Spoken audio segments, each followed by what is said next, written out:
আজকে molecular স্পেকট্রোস্কোপির 11 lecture, তাই তো? আর এবারে দেখো, এমনিতে আমি এটাকে মলিকুলার স্পেকট্রোস্কোপির কন্টিনিউশন হিসেবেই পুরো ব্যাপারটাকে দেখছি, বুঝেছো? কিন্তু মানে অনেকে এটাকে মানে ওই ফটোকেমিস্ট্রির পার্ট হিসেবেও জাস্ট দেখতে পারে। মানে বেসিক্যালি যেটা হয়, অনেক সময় সিলেবাসটা বিভিন্ন রকমভাবে থাকে, কোথাও থাকে এরকমভাবে তোমার আপ টু ইলেকট্রন স্পেকট্রোস্কোপি পর্যন্ত স্পেকট্রোস্কোপির মধ্যে দেখে ফটোকেমিস্ট্রি বা ফটোফিজিক্যাল প্রসেসগুলোকে একটু আলাদাভাবে দেখে। আবার কোথাও কোথাও দেখতে পাচ্ছি যে আপ টু আমরা রামান স্পেকট্রোস্কোপি পর্যন্ত স্পেকট্রোস্কোপির মধ্যে রেখে ইলেকট্রন স্পেকট্রোস্কোপি ফটোকেমিস্ট্রি সেটা আলাদা ইউনিটের মধ্যে রাখছে। তাহলে আমি এটাকে মলিকুলার স্পেকট্রোস্কোপির কন্টিনিউশন হিসেবেই বলছি, কিন্তু এর মধ্যে ফটোকেমিস্ট্রি এবং ফটোফিজিক্যাল প্রসেসগুলো আমরা অটোমেটিক্যালি ইনক্লুড করে নেব। ঠিক আছে? মানে ইলেকট্রনিক স্পেকট্রোস্কোপিটা এবার আমাদের যা স্টার্ট করতে হবে। আর ইলেকট্রন স্পেকট্রোস্কোপি নিয়ে কথাবার্তা বলতে গেলে অটোমেটিক্যালি হচ্ছে তোমার ওই ফটোফিজিক্যাল প্রসেস, ফটোকেমিস্ট্রি, এই জিনিসগুলো, ল্যাম্বার্ট বিয়াস ল, এগুলো হচ্ছে চলে আসে আর কি। ঠিক আছে? তো সেই মতো করে ব্যাপারটাকে স্টার্ট করা হচ্ছে। তো আমরা এর আগে পর্যন্ত তোমার বেসিক মলিকুলার স্পেকট্রোস্কোপি, দেখো দুটো ব্যাপার হচ্ছে যে এমএসসি ছেলে মেয়েদের জন্য মলিকুলার স্পেকট্রোস্কোপির যে একটা বড় ব্যাকগ্রাউন্ড, যেটা টাইম ডিপেন্ডেন্ট পারটারবেশন থিওরি থেকে আসে, সেটা আমরা আলোচনা করে নিয়েছিলাম এমএসসি ক্লাসে। আর এখানে বিএসসি ছেলেদের জন্য যে স্পেকট্রোস্কোপিটা আমরা স্টার্ট করেছি, তাতে আমি ইন্ট্রোডাক্টরি ক্লাসটা মাত্র 2 দিন দিয়েছিলাম। তারপরে একদমই সিলেবাসে ঢুকে গিয়ে আমি rotational spectroscopy, vibrational spectroscopy, rotational vibrational spectroscopy এবং রামান স্পেকট্রোস্কোপি, এই জিনিসগুলোকে আলোচনা করলাম এবং তার যে ইউটিলিটি এবং এটাকে করে যে কি লাভ ডাভ হবে আর কি, হ্যাঁ, সেই সব নিয়েও জাস্ট কিছু কথাবার্তা আমি বলে দিয়েছি। ঠিক আছে? হুম, এটা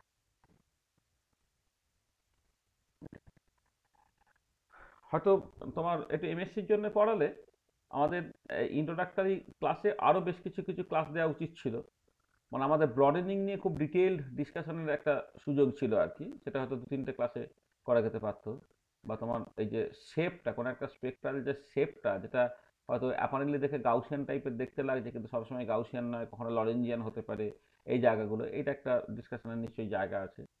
সিলেকশন রুল যেগুলো হচ্ছে, সিলেকশন রুলগুলো আমি জাস্ট পয়েন্ট আউট করে দিয়েছি। এটা প্রত্যেকটা সিলেকশন রুলেরই কিন্তু ডেরিভেশনের একটা জায়গা আছে। হ্যাঁ, মানে একদম ডিটেলড কোয়ান্টাম মেকানিক্যাল ডেরিভেশন কেমন করে হচ্ছে সেগুলো সব জায়গাটা এগুলো আছে আর কি। এবার চাইলে সব করা যেতে পারতো। এবং গ্রুপ থিওরিতেও মানে গ্রুপ থিওরি ওদিকে প্যারালালি চলছে আমাদের। হ্যাঁ, গ্রুপ থিওরি আমি মানে সেখান থেকেও একটা স্পেকট্রোস্কোপি সিলেকশন রুলগুলো আসার একটা ব্যাপার থাকে। মানে গতদিন সন্ধ্যাবেলা আমি ক্লাসটা নিতে পারিনি। এখানে এখানে এই ইলেকট্রিক তার ছিঁড়ে গিয়েছিল বলে মানে কারেন্ট টারেন্ট ছিল না, কারেন্টগুলো আসতে বেশ কিছুটা সময় লেগে গেল, মানে প্রায় 8:30টার পরে এলো আর কি। এবারে কি আর করা যাবে।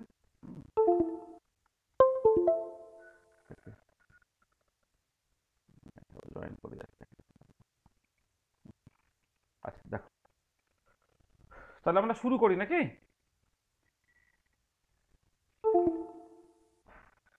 হচ্ছে রে বাবা, হ্যাঁ স্যার।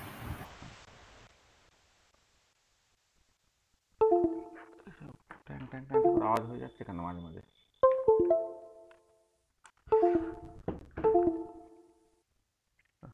ঠিক আছে, চলো।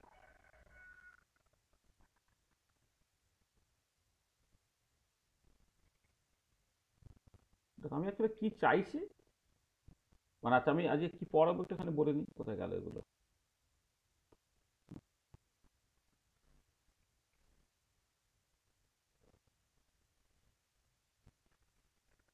আমি এটা স্টার্ট করতে চলেছি আর কি, সেটা এরকম।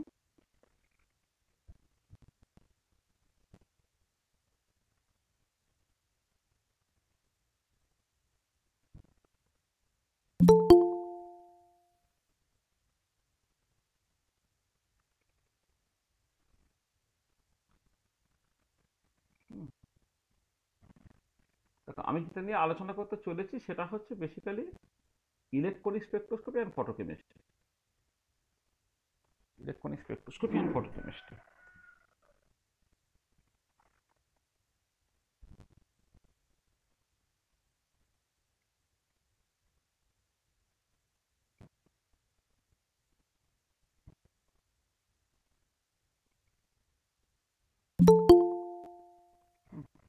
ইলেকট্রনিক স্পেকট্রোস্কোপি অ্যান্ড ফটোকেমিস্ট্রি, এইগুলোকে নিয়ে আজকে আমাদের মূলত আলোচনাটা হবে।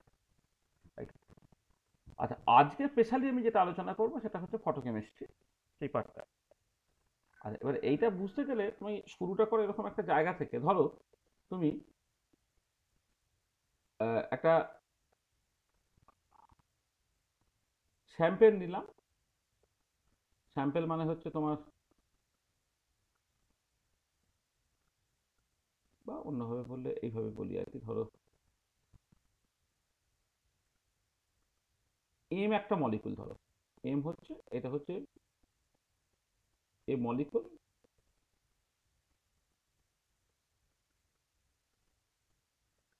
In the ground state. Ground স্টেটে আমি একটা মলিকুলকে নিলাম। আচ্ছা, এবার এই মলিকুলটা ধরো তোমার একটা লাইট অ্যাবজর্ব করলো। আর এই যে লাইটটা অ্যাবজর্বটা করছে, এই যে লাইটটা, এই লাইটটা কিন্তু হবে তোমার ইউভি ভিজিবল রিজিয়ানে। আর ইলেকট্রন স্পেকট্রোস্কোপি এবং ফটোকেমিস্ট্রি নিয়ে যখন কথাবার্তা বলবো, এই এইচ নিউটা এটা অবশ্যই কিন্তু ইউভি ভিজিবল রিজিয়ানে হতে হবে আর কি। তার মানে এটা দাঁড়াচ্ছে যে মানে light must be in the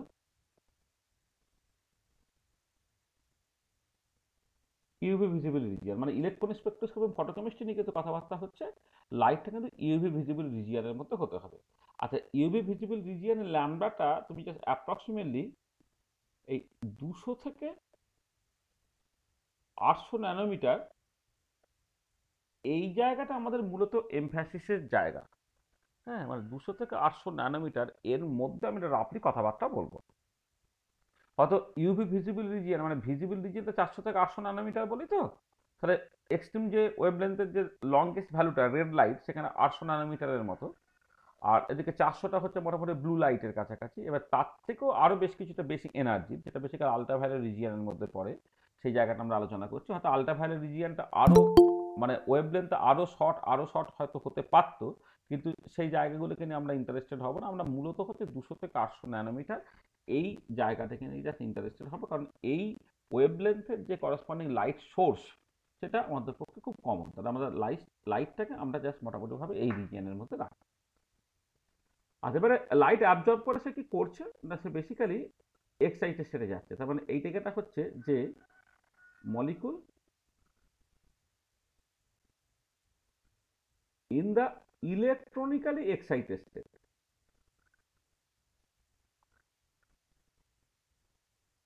দেখো, যখন রামান স্পেকট্রোস্কোপি করা হয়েছিল তখন আমাদের মূলত ইন্টেনশনটা হচ্ছে স্ক্যাটারিং দেখা। সেখানে আমরা যেটা বলেছিলাম যে এমন একটা ফ্রিকোয়েন্সি আমি চুজ করবো যাতে করে একটা স্টেবল ইলেকট্রনিক স্টেটে সে না পৌঁছায়, তার বদলে একটা ট্রানজিয়েন্ট স্টেটে গিয়ে সে বেসিক্যালি ডিকে করতে থাকে। তো জাস্ট এই এম স্টার জাস্ট হলো এটা। আচ্ছা, এবারে তাহলে এম লাইট অ্যাবজর্ব করে এক্সাইটেড স্টেটে গেছে, তাহলে এই যে পুরো প্রসেসটা সেটা হচ্ছে লাইট অ্যাবজর্বিং প্রসেস। মানে এই যে প্রসেসটা, এটাকে বলে প্রাইমারি প্রসেস বা লাইট অ্যাবজর্বিং প্রসেস। তাহলে এই যে জায়গাটা সেটা হচ্ছে মানে মানে আচ্ছা, আমি এটাকে স্টেপ 1 এরকম নাম দিচ্ছি, ধরো স্টেপ 1। আচ্ছা, এবারে এইখান থেকে দুটো ব্যাপার আছে। দুটো ব্যাপার কি? আচ্ছা, একটা রাস্তা হচ্ছে যদি তোমার এর সঙ্গে কোনো একটা রিয়াকশন তুমি অ্যাড করো, সেটা আমি স্টেপ 2 বলছি। রিয়াকশন অ্যাড করলে তোমার একটা ফটোকেমিক্যাল রিয়াকশন হতে পারে, করে তোমার প্রোডাক্ট তৈরি হয়ে গেল, সেটা হতে পারে। অথবা যেটা হতে পারে যে যে এই মলিকুলটা ইলেকট্রনিক্যাল এক্সাইটেশনে যাওয়ার পরে সে আবার তোমার গ্রাউন্ড স্টেটে নেমে এলো। গ্রাউন্ড স্টেটে নেমে এলো কেমন করে? এক হতে পারে সে কিছুটা ফোটন ছেড়ে দিল, অথবা কি হতে পারে, গ্রাউন্ড স্টেটে নেমে এলো কিছুটা হিট ছেড়ে দিয়ে। তাহলে অবশ্যই যে ফ্রিকোয়েন্সি ফোটন সে অ্যাবজর্ব করেছে সেই ফ্রিকোয়েন্সি ফোটন সে নাই ছাড়তে পারে, অন্য ফ্রিকোয়েন্সি ফোটন ছাড়তে পারে। তবে এটা দাঁড়াচ্ছে যে এই যে জায়গাটা যে এম এক্সাইটেড স্টেটে গেল, যাওয়ার পরে হচ্ছে সেইখান থেকে সে আবার সে আগের স্টেজে ফিরে চলে গেল, জাস্ট আইদার ফোটন ছেড়ে দিয়ে না হলে হচ্ছে তোমার হিট ছেড়ে দিয়ে। তাহলে দুটো পসিবিলিটি হতে পারে আর কি এখান থেকে। ঠিক আছে, তাহলে এই যে জায়গাটা, যে জায়গাটায় হচ্ছে তোমার এম স্টারে গেল, করে সে কিন্তু সাফিসিয়েন্ট রিয়াকশন পায়, সে আবার প্রোডাক্টে চলে যাচ্ছে, এটা এই যে চ্যানেলটা, এই চ্যানেলটাকে বলা হবে ফটোকেমিক্যাল প্রসেস। Chemical process. আর এই যে জায়গাটা, যে এম, সে লাইট অ্যাবজর্ব করে এম স্টার গেল, তারপর সে লাইটটা ছেড়ে দিয়ে আবার তার গ্রাউন্ড স্টেটে নেমে এলো, এটা তোমার বেসিক্যালি হচ্ছে ফটো ফিজিক্যাল প্রসেস।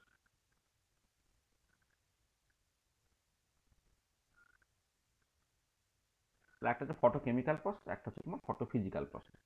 ঠিক আছে, এটা তাহলে আমরা এই পুরো ব্যাপারটাকে পড়বো। আমাদের এখানে স্টেপ ওয়ান যেটা, এইটাকে বলা হয় প্রাইমারি প্রসেস। অর্থাৎ এটা ফটোকেমিক্যাল রিয়াকশন শুধু তুমি কনসিডার করো, তাহলে প্রথম যে স্টেপটা সেটা হচ্ছে প্রাইমারি প্রসেস। আর স্টেপ টুটা যেটাকে বলা হবে তোমার সেকেন্ডারি প্রসেস। তাহলে প্রাইমারি প্রসেসটা দুজনের জন্যই কমন, ফটো ফিজিক্যাল প্রসেসের জন্য কমন, ফটো কেমিক্যাল প্রসেসের জন্যও কমন। আর ফটো কেমিক্যাল প্রসেস যদি হয় তাহলে প্রাইমারি প্রসেসের সঙ্গে সঙ্গে একটা সেকেন্ডারি প্রসেস চলবে। তাহলে এবারে এই যে আমি এইখানে যে যে ফেনোমেননগুলো ঘটছে, সেই ফেনোমেননগুলোকে আমাকে জাস্ট ডিটেলে আলোচনা করতে হবে। মানে এই এই যে প্রথম স্লাইডটাতে যা যা ফেনোমেননের কথা আমি এখানে উল্লেখ করেছি আর কি, এই প্রত্যেকটা ফেনোমেনন প্রথমে আমার এম্পিরিক্যালি, তারপরে একদম মলিকুলার পয়েন্ট অফ ভিউতে গিয়ে বা মাইক্রোস্কোপিক পয়েন্ট অফ ভিউতে গিয়ে পরপর পরপর করে আমাকে জাস্ট দেখতে হবে। ঠিক আছে, এই হচ্ছে ব্যাপার। হলো? তাহলে এবার আমরা আস্তে আস্তে একটার পর একটা দেখতে থাকি। ঠিক আছে, আচ্ছা প্রথমে আমরা ইন্টারেস্টেড হব কিছু কিছু এম্পিরিক্যাল লজ নিয়ে। মানে পার্টিকুলারলি যে প্রাইমারি প্রসেসটা করছে, সেই প্রাইমারি প্রসেস রিলেটেড যে এম্পিরিক্যাল বা লাইট অ্যাবজর্বিং প্রসেস বা প্রাইমারি প্রসেস, যেখানে লাইটের ডিরেক্ট ইনভলভমেন্ট আছে। আর সেকেন্ডারি প্রসেসে লাইটের কোনো ডিরেক্ট ইনভলভমেন্ট নেই, সেটাকে তুমি সেকেন্ডারি প্রসেস বলছো। তাহলে প্রাইমারি প্রসেসটাকে নিয়ে আমি প্রথমে আলোচনা করি, তারপরে একদিকে আমি ফটোফিজিক্যাল প্রসেসে চলে যাবো, একদিকে যে ফটোকেমিক্যাল প্রসেসে যাবো। আমাদের কেমন কি সময় থাকে তার মতো করে সিলেবাসটা তো কভার করবি, তার সঙ্গে যতটা ডিটেলে যাওয়া সম্ভব হয় আমরা মানে জাস্ট মানে অন্ততপক্ষে নেটের সিলেবাসে যতখানি পোর্শন না জানলি না, ততখানি জিনিস আমরা জাস্ট কথা মানে বলে নেওয়ার চেষ্টা করব। চলো তাহলে প্রথমে আমরা ওই কিছু এম্পিরিক্যাল লজ নিয়ে কথাবার্তা বলি।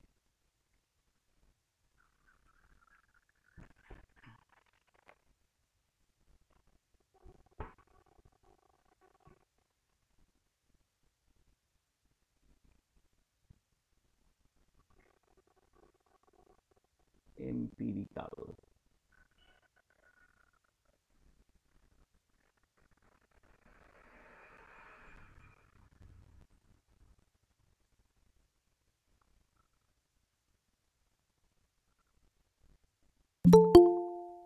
Empirical lodge.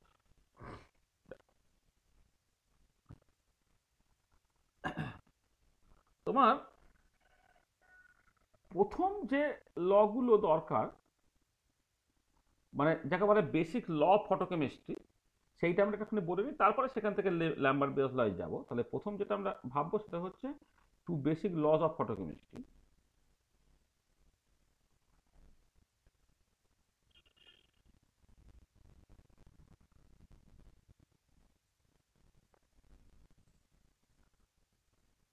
Two basic laws of photochemistry. আর এক নম্বর যে লটা,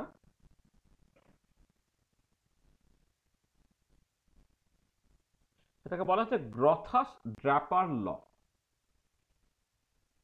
GRO T T H U S S, Grotthuss, D R A P P E R, sorry D R A P E R, D R A P E R, Grotthuss Draper ল।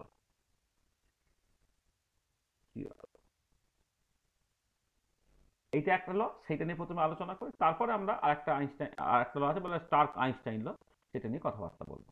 আচ্ছা গ্রথাস ড্র্যাপার ল কি বলছে? আচ্ছা ব্যাপারটা হচ্ছে দেখো, যখন মানে মানে ব্যাপারটা হচ্ছে যে তুমি যখন একটা ফটোকেমিক্যাল রিয়াকশন কনসিডার করবে, নর্মাল রিয়াকশন বা থার্মাল রিয়াকশনের ক্ষেত্রে যেটা হয়, আচ্ছা একটা জিনিস প্রথমে বলে নিই যে থার্মাল রিয়াকশনের ক্ষেত্রে একটা অ্যাক্টিভেশন বেরিয়ার আছে। এবার সেই অ্যাক্টিভেশন বেরিয়ারটা ক্রস করার জন্য রিয়াক্ট্যান্ট মলিকুলকে সাফিসিয়েন্ট এনার্জি দিতে হবে, এবং সেই এনার্জিটা আমরা সাপ্লাই করে থাকি ইউজুয়ালি হিট দিয়ে। আর এবারে কখনো কখনো জাস্ট হিট দিয়ে ওই অ্যাক্টিভেশন বেরিয়ার ক্রস করার বদলে ডিরেক্টলি লাইট দিয়েও আমি রিয়াকশনটাকে ইনিশিয়েট করতে পারি। ধরো ফর এক্সাম্পল তুমি মিথেনের সঙ্গে ক্লোরিনের রিয়াকশন করছো, সেটা ফ্রি র্যাডিক্যাল চেন মেকানিজমে ঘটবে। তার জন্য প্রথমেই তোমার ক্লোরিন ফ্রি র্যাডিক্যাল তৈরি করতে হবে। থার্মাল যদি ক্লোরিনেশন আর মিথেন তুমি কনসিডার করো, তাহলে হিট দিয়ে Cl2 বন্ডটাকে ভেঙে Cl ডট তুমি তৈরি করলে, তারপর সে বেসিক্যালি ফ্রি রেডিক্যাল চেন মেকানিজমে হচ্ছে তোমার মিথেনের সঙ্গে ক্লোরিন যুক্ত হয় মিথাইল ক্লোরাইড, এবং আরো আরো আরো আরো তোমার হ্যালো অ্যালকেন বা ক্লোরো অ্যালকেনগুলো তোমার তৈরি হচ্ছে। এটাকে একরকম ভাবে করা যেতে পারে যে সানলাইটের প্রেজেন্সে বা সূর্যালোকে বা লাইটের প্রেজেন্সে ক্লোরিনটা ভেঙে গিয়ে যে Cl ফ্রি রেডিক্যাল তৈরি করলো, তারপর একই রকম ভাবে রিঅ্যাকশনটা ঘটছে।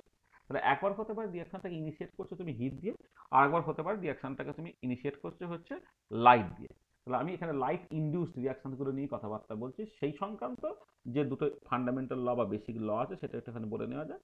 সেটা হচ্ছে এই যে যে ধরো যে কোনো একটা কেমিক্যাল রিঅ্যাকশন যখন ঘটছে, আমাদের ল মাস অ্যাকশন ছিল, সেখানে তুমি জাস্ট যেটা বলতে যে তোমার মানে রিয়াক্টর মলিকুলের যে কনসেন্ট্রেশন বা অ্যাক্টিভিটি তার সঙ্গে rate of the reaction say proportional. কিন্তু যখন লাইট ইনডিউসড রিয়াকশনগুলো যখন হবে, তখন এই কতগুলো রিয়াক্টর মলিকুল ইনভলভ হয়েছে সেটা শুধুমাত্র ইম্পর্টেন্ট না, যেটা ইম্পর্টেন্ট হচ্ছে ওই যে রিয়াক্টর মলিকুল সে কতগুলো ফোটন অ্যাবজর্ব করেছে বা কতটা লাইট অ্যাবজর্ব করেছে।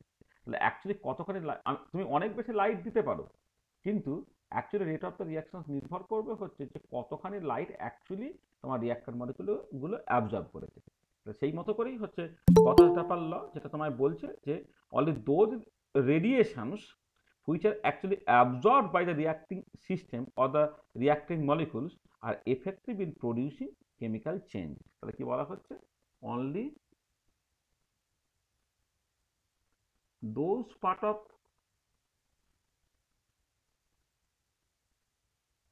incident electromagnetic radiation বা লাইট যাই বলো না কেন, electromagnetic radiation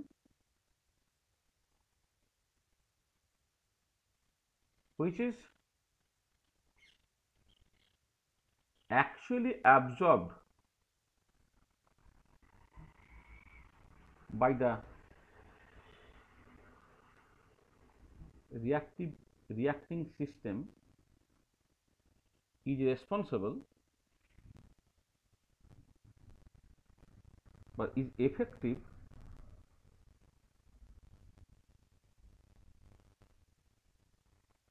in producing any chemical change.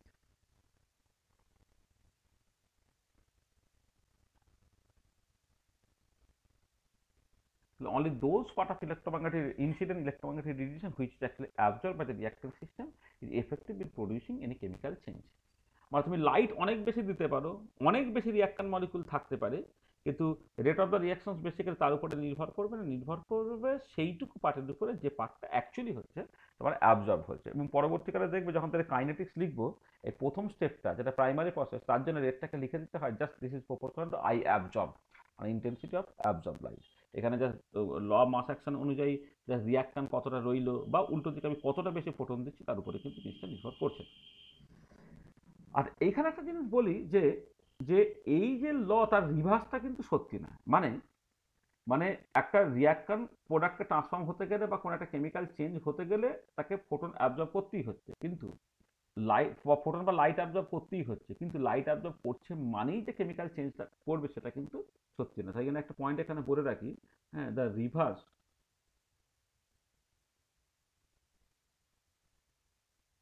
of this law is not valid always. Valid always মানে কি? তার মানে হচ্ছে this means the reactant molecules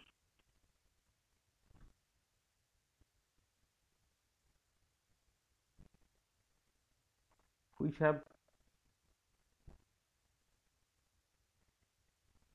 absorbed light may not lead to any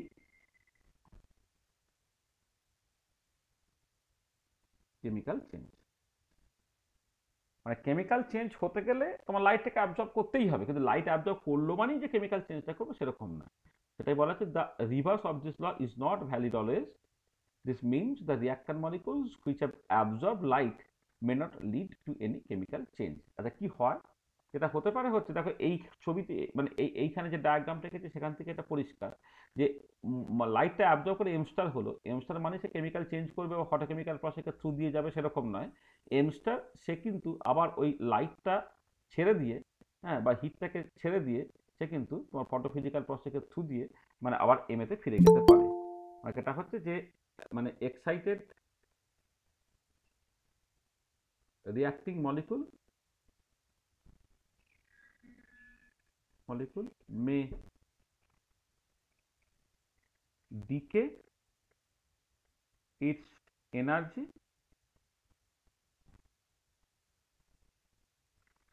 as a light or heat, and hence leads to photophysical processes। এই মতো করে সে basically ফটোফিজিক্যাল প্রসেসটা তোমার করতে পারে। এটা মানে ফটোকেমিক্যাল প্রসেস দিকে না যেতে পারে, সে অ্যাবজর্ব করার পর সে আবার এই এনার্জিটাকে ছেড়ে দিতে পারে ভায়া হিট অর ভায়া লাইট করে সে ফটোফিজিক্যাল চেঞ্জের থ্রু দিয়ে চলে যেতে পারে। তাই এই হচ্ছে বেসিক্যালি তোমার গ্রথাস ডাপার ল। আচ্ছা, এবার নেক্সট যে জিনিসটা নিয়ে আমরা আলোচনা করব সেটাকে বলা হয় স্টার্ক আইনস্টাইন ল, বা অনেক সময় এটাকে বলা হয় law of photochemical equivalence.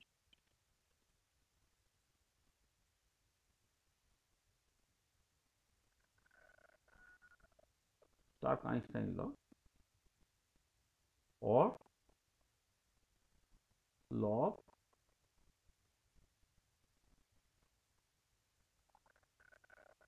photochemical equivalence।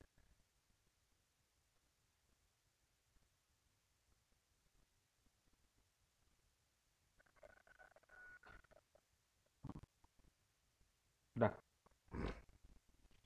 সেটাই বলছে কি, এটা স্টার্ক আইনস্টাইন ল বা ল অফ ফটোকেমিক্যাল ইকুইভ্যালেন্স যেটা বলছে, দেখো মানে এটা আসলে এই যে আইনস্টাইনের নামটা জুড়ে আছে তো, তুমি জাস্ট ফটো ইলেকট্রিক এফেক্টটা একটু মাথায় রাখার চেষ্টা করো। দেখো ফটো ইলেকট্রিক এফেক্টের একটা মূল ব্যাপার সেটা, আচ্ছা লাইট তো এই যে কালেকশন অফ ফটোন টোটন সব তো বলাই হয়েছে, কিন্তু মূল যে জায়গাটা যে তুমি ওইখানে যে মানে কি বলবো মানে এখানে ফটো ইলেকট্রিক এফেক্টের যে ইম্পর্টেন্ট ফিচার্সগুলো, এই ইম্পর্টেন্ট ফিচার্সগুলো যেগুলো ক্লাসিক্যালি এক্সপ্লেন করা যায়নি সেগুলোকে তোমাকে এক্সপ্লেন করতে হয়, ধরো থ্রেশহোল্ড ফ্রিকোয়েন্সির কনসেপ্ট ইত্যাদি ইত্যাদি, হ্যাঁ, সেইগুলো কিন্তু তোমাকে এক্সপ্লেন করতে হয়। তাহলে কিন্তু এটা ধরে নিতে হয়েছিল যে একটা পার্টিকুলার টাইমে একটা ইলেকট্রনের সঙ্গে শুধুমাত্র একটা ফোটনই ধাক্কা হতে পারবে, অর্থাৎ কলিশনটা হতে হবে টু বডি বা বাইনারি, মানে একটা ফোটন একটা ইলেকট্রনের সঙ্গে ধাক্কাধাক্কি করছে। যদি এমন হতো যে দুটো ফোটন একটা ইলেকট্রনের সঙ্গে সঙ্গে ধাক্কা ধাক্কা দিচ্ছে, বা তিনটে ফোটন একটা ইলেকট্রনের সঙ্গে ধাক্কা দিচ্ছে, তাহলে কিন্তু থ্রেশহোল্ড ফ্রিকোয়েন্সির কনসেপ্ট এসব কিছু থাকে না। তো থ্রেশহোল্ড ফ্রিকোয়েন্সির কনসেপ্টটা আছে জাস্ট বেসিক্যালি ইমপ্লাই করতে যে একটা ফোটন একসঙ্গে একটা পার্টিকুলার ইনস্ট্যান্টে একটা ইলেকট্রনের সঙ্গে ধাক্কা দিতে পারছে।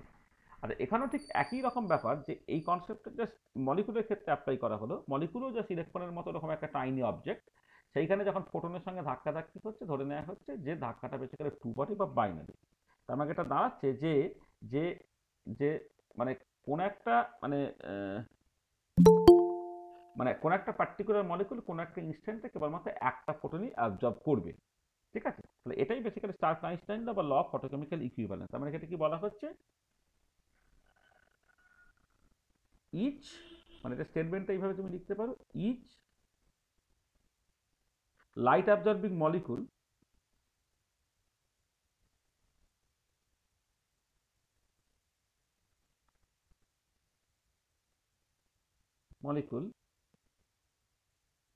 in a photochemical reaction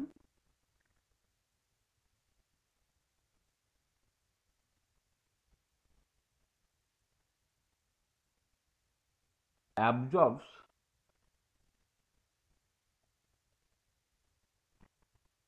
only one quantum of light বা one photon যাই বলো, one quantum of light,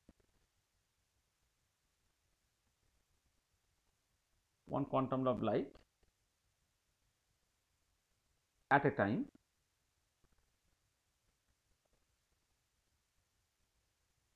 which causes the activity. কি বলা হচ্ছে না, each light absorbing molecule in a photochemical reaction absorbs only one quantum of light at a time which causes activation. তার মানে basically সে একটা molecule, সে basically একটা ফোটনই absorb করে, মানে এই যে বলা হচ্ছে এম একটা মলিকুল, সে বেসিক্যালি কিন্তু একটা ফোটনই অ্যাবজর্ব করলো, করে সে এম স্টার তৈরি করবে। তারপরে কি হবে সেটা পরের কথা, মানে এটা এমন হবে না যে এম 2H নিয়ে অ্যাবজর্ব করে এম স্টার করলো বা 3H নিয়ে অ্যাবজর্ব করে এম স্টার করলো, সেরকম নয়। বা 2M সে এইচ নিয়ে অ্যাবজর্ব, মানে দুটো মলিকুল মিলে হচ্ছে একটা ফোটন অ্যাবজর্ব করলো, সেটাও নয়। একটা মলিকুল একটা ফোটনকে অ্যাবজর্ব করে, মানে বেসিক্যালি এটা দেখো জাস্ট মলিকুলের সঙ্গে ফোটনের যে কলিশনটা হচ্ছে বা ইন্টারাকশনটা হচ্ছে সেটা বেসিক্যালি তোমার টু বডি। ঠিক আছে, আর এইখানে একটা জিনিস বলি যে এক মোল ফোটন তার যে করসপন্ডিং এনার্জি তাকে বলে 1 আইনস্টাইন অফ এনার্জি। তাহলে এখানে একটা জিনিস বলি যে 1 আইনস্টাইন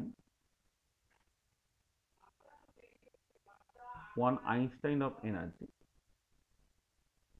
এটা বেসিক্যালি মানে হচ্ছে just energy of 1 mole of photon with a definite frequency, একটা পার্টিকুলার ফ্রিকোয়েন্সি, হ্যাঁ, একটা পার্টিকুলার ফ্রিকোয়েন্সি দিয়ে যে ফোটনগুলো হচ্ছে তার এক মোলের যে করসপন্ডিং এনার্জি সেটা হচ্ছে 1 আইনস্টাইন। আমাকে এটা দাঁড়াবে যে তুমি যদি 1 আইনস্টাইন বলো সেটা হচ্ছে Avogadro number H into new.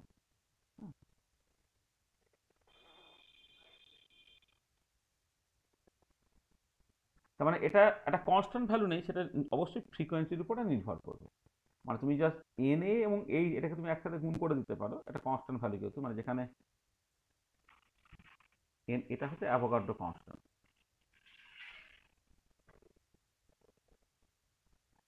Avogadro constant তার মোটামুটি ভাবে typical value 6.023 into 10⁻23 mole inverse এইটা। আর এইচের ভ্যালুটা তুমি বসিয়ে দিতে পারো,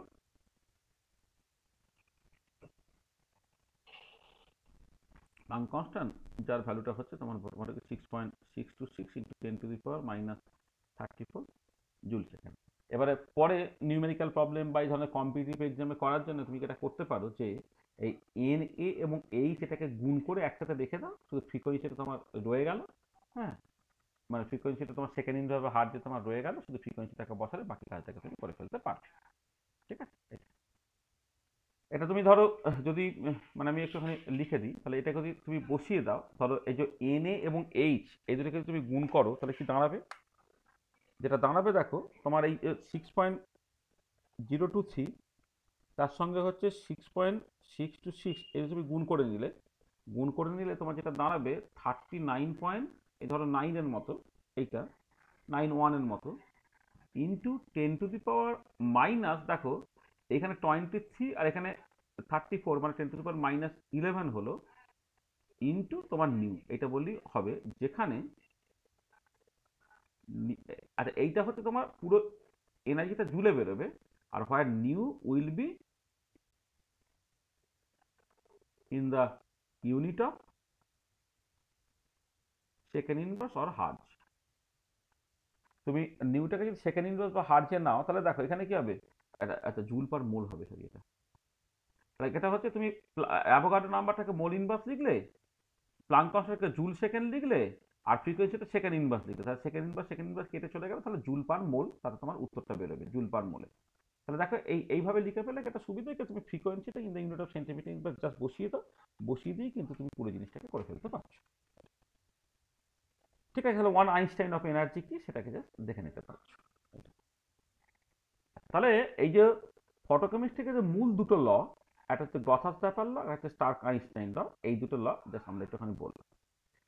আচ্ছা, এখানে যেটা ইম্পর্টেন্ট সেটা হচ্ছে এই যে যদি তুমি ফটোকেমিক্যাল রিয়াকশন জাস্ট কনসিডার করো, ফটোকেমিক্যাল রিয়াকশনের ক্ষেত্রে তো প্রাইমারি প্রসেস, তার জন্য আমি জাস্ট মূলত এই দুটো ল বললাম, মানে গথাস-স্টাফার ল বা স্টার্ক-আইনস্টাইন ল দুটোই হচ্ছে তোমার প্রথম স্টেপটা এম জাস্ট লাইট অ্যাবজর্ব করে এম স্টার তৈরি করছে এইটুকু জায়গার জন্য বলা, তারপরে কি ঘটছে আর কি সেইগুলো পরপর করতে আমার কাছে পরিষ্কার হয়। আমরা যেটা করি এই লাইট অ্যাবজর্বিং প্রসেসটাকে নিয়ে আরেকটু আলোচনা করি। আচ্ছা দেখো, তুমি জাস্ট এই যে গথাস-ডাপার ল বা স্টার্ক-আইনস্টাইন ল বলা হয়েছে সেটা কিছুটা মলিকুলার পয়েন্ট অফ ভিউতে বলা হচ্ছে, মানে কোনো একটা কালার অ্যাবজর্বিং মলিকুলার স্যাম্পেল আছে, সেই স্যাম্পেলটা তুমি ধরেই নিচ্ছ যে এটা consist of huge number of molecule, আর প্রত্যেকটা মলিকুল কেমন করে বিহেভ করছে, হ্যাঁ, সেইটা নিয়ে তুমি জাস্ট বেসিক্যালি গথাস-ডাপার লতে কথাবার্তা বলছো, হ্যাঁ, যে মানে এক একটা মলিকুল সে বেসিক্যালি এক একটা করে ফোটন অ্যাবজর্ব করছে, কারণ সবটাই হচ্ছে মলিকুলার পয়েন্ট অফ ভিউতে কি জাস্ট কথাবার্তা বলা। আর এবারে এর আগে লোকের যখন এই মানে একটা system actually consist of huge number of molecule সেই ডিটেলিংয়ে ঢুকতো না, তখন লোকে যেটা দেখতো যে ঠিক আছে একটা পটাশিয়াম পারম্যাঙ্গানেট বা পটাশিয়াম ডাইক্রোমেট বা আয়োডিন তার একটা তুমি সলিউশন নিয়েছো, সেখানে একটা সুইটেবল ফ্রিকোয়েন্সি বা সুইটেবল ওয়েভলেন্থের লাইট তুমি জাস্ট পাঠাচ্ছ, দেখতে পাচ্ছ যে যতখানি লাইট পাঠাচ্ছ ততখানি লাইট কিন্তু ট্রান্সমিট করছে না, কিছুটা পার্ট হচ্ছে অ্যাবজর্ব হয়ে যাচ্ছে, তাহলে সেই জায়গাটা আমাদের আলোচনা করতে হবে। এবং সেই যে মানে কতখানি লাইট অ্যাকচুয়ালি অ্যাবজর্ব করছে এবং সেই অ্যাবজর্ব কতটা করলো সেটা কেমন করে পাতলেস এবং কনসেন্ট্রেশনের উপর ডিপেন্ড করছে, সেই রিলেটেড যে লটা তাকে বলা হচ্ছে তোমার ল্যাম্বার্ট বিয়ার্স ল। তাহলে এবার আমাদের নেক্সট যে জিনিসটা নিয়ে আমরা আলোচনা করবো সেটা হচ্ছে ল্যাম্বার্ট বিয়ার্স ল।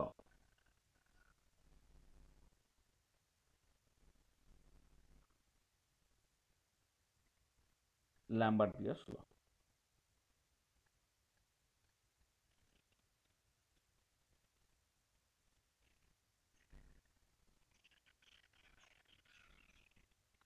দেখো ব্যাপারটা এরকম, ধরো তোমার একটা ইউনিফর্ম, তুমি একটা কন্টেনার ধরো কনসিডার করেছো, ইউনিফর্ম একটা কন্টেনার তুমি নিয়েছো,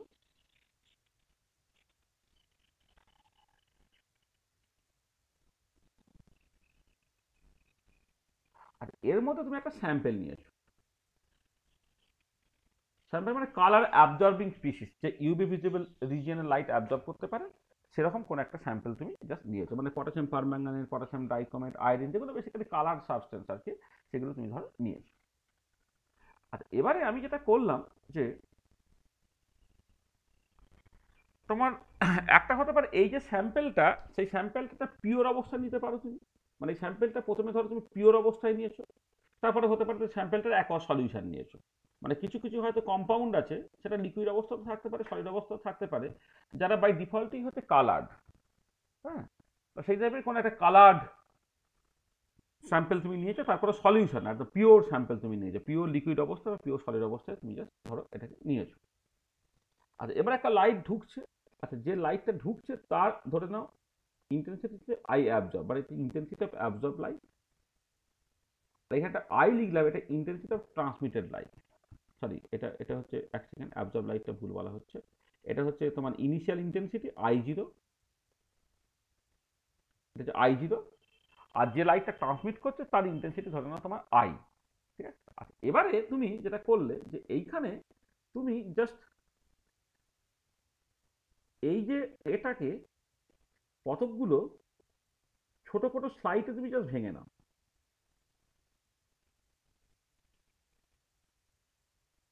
কতগুলো ছোট ছোট স্লাইডে ভাঙছে, এবং ধরে নাও এই প্রত্যেকটা যে স্লাইস তাদের লেন্থ ধরে নাও তোমার ডিএল, এটা তাহলে তুমি একটা এই যে এটাকে ধরে একটা পিওর স্যাম্পল তুমি ধরেছো আর কি, হ্যাঁ, একটা পিওর স্যাম্পল, ঠিক আছে।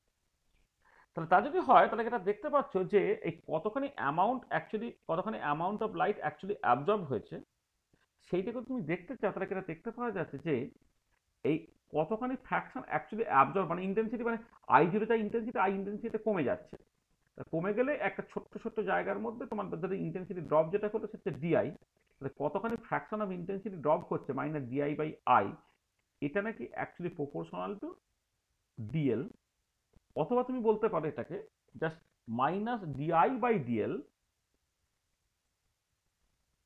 DL this is actually proportional to I, দুটো একই মানে আছে এটা, তাহলে এটা হচ্ছে minus DI by I proportional to D L বা minus DI by D L proportional to I, এবং এইটা হচ্ছে কি না তুমি বেসিক্যালি দেখো ওই টোটাল যে পার্টটাকে তুমি জাস্ট কতগুলো ছোট ছোট ছোট ছোট ছোট ছোট পার্টে পার্টে আলাদা করেছো ডিএল উইথ ইত্যাদি নিয়ে, হ্যাঁ, তাহলে এটা হচ্ছে ফ্র্যাকশন অফ ইন্টেন্সিটি লস, সেটা হচ্ছে ওই যে করসপন্ডিং পাথ লেন্থ ডিএল যেটা তার সঙ্গে প্রপোর্শনাল, বা rate of decrease of intensity as a function of path length, this is proportional to the intensity of light, ঠিক আছে। তাহলে এই যে লটা এটাকে বলা হচ্ছে তোমার ল্যাম্বার্ট ল, আমি বিয়াস লতে পরে যাচ্ছি, এটা হচ্ছে ল্যাম্বার্টস ল। তাহলে ল্যাম্বার্টস ল কি বলছে, equal fraction of incident radiations আর absorbed by successive layers of equal thickness of the light absorbing substance. তাহলে কি হলো না তোমার equal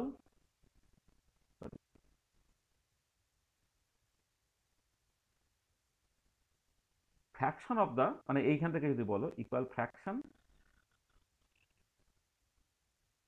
of the incident radiation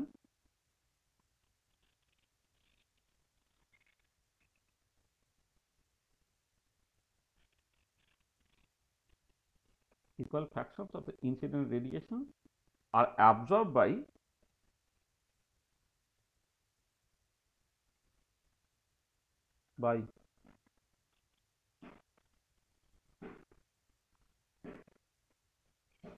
successive layers of equal thickness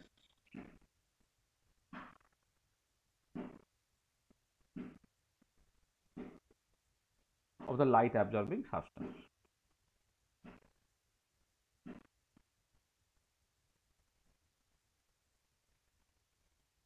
Light absorbing substance. The equal fractions of the incident radiations are absorbed by successive layers of equal thickness of the light absorbing substance. ঠিক আছে, এটা হচ্ছে ব্যাপার। Sir মাইনাসটা কিসের কেন? মাইনাসটা হচ্ছে ইন্টেন্সিটি ডিক্রিজ করছে বলে, মানে জাস্ট মাইনাসটা রিপ্রেজেন্ট করছে যে যত তুমি যাচ্ছ ইন্টেন্সিটি ডিক্রিজ করছে। মানে ব্যাপারটা হচ্ছে ধরো তুমি যদি I0 ইন্টেন্সিটি নাও, তাহলে এই প্রথম লেয়ারটা টপকানোর পরে, যে প্রথম লেয়ারটা টপকানোর পরে সেটা হয়তো I0/2 হলো, তারপরটা I0/4 হলো, তারপর I0/8 হলো, ইত্যাদি ইত্যাদি। মানে ব্যাপারটা দেখ, আমি এটাকে আরেক রকম ভাবে তোমাকে দেখাচ্ছি। ধরো এইটাকে তুমি কতগুলো সমান ভাগে ভাগ করো, সমান ভাগে তুমি ভাগ করছো। এবারে এই শুরুতে যখন এখানে টাচ করলো তখন ইন্টেন্সিটি যদি I0 হয়, এইটা বেরোনোর পরে ইন্টেন্সিটি হয়ে গেল I1, এইটা বেরোনোর পরে ইন্টেন্সিটি হয়ে গেল ধরো I2, এইখানটা বেরোনোর পরে ইন্টেন্সিটি হয়ে গেল I3 অ্যান্ড সো অন, যেখানে I1টা হচ্ছে তোমার, ধরে নাও I0/2 হলো, ধরো অর্ধেকটা হয়েছে। তাহলে I2টা যেটা হবে সেটা হচ্ছে I1/2 অর্থাৎ I0/4। ঠিক আছে, আচ্ছা এবারে I3টা হবে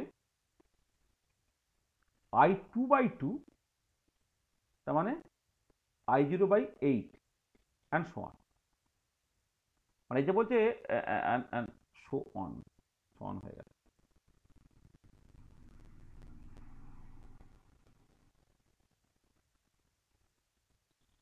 অ্যান্ড সো অন। তার মানে কি হচ্ছে দেখো, যে যেটা ব্যাপার যে তোমার ওই ইন্টেন্সিটি যে ড্রপটা তোমার হচ্ছে সেটা হচ্ছে ইকুয়াল ফ্র্যাকশন। মানে আমি যদি উইথগুলো প্রত্যেকটা সমান সমান ধরে নিই, মানে এই যে উইথটা, মানে এই উইথটা যতটা, এই উইথটা যদি তুমি ততটাই ধরে নাও, মানে থিকনেসটা এই উইথটা যদি তোমার ততটাই ধরে নাও, তাহলে তোমার কাছে ব্যাপারটা পরিষ্কার হয়ে যাচ্ছে। সেটাই এখানে বলা হচ্ছে যে equal fractions of the incident radiation আর absorb by successive layers of equal thickness of the light absorbing substance.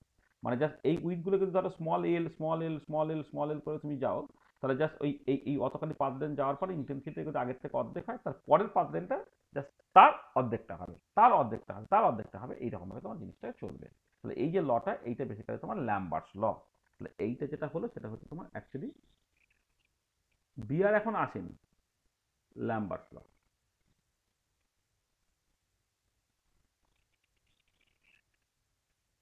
Lambert's ল, ঠিক আছে। আচ্ছা এবারে দেখো যেটা কথা হচ্ছে, এইটাকে তুমি আর এক রকম করে ভাবতে পারো, এই যে -DI/DL প্রপোর্শনাল টু I যেহেতু, তাহলে অল্টারনেটিভলি তুমি জিনিসটাকে এইভাবে এইভাবে স্টেট করতে পারো।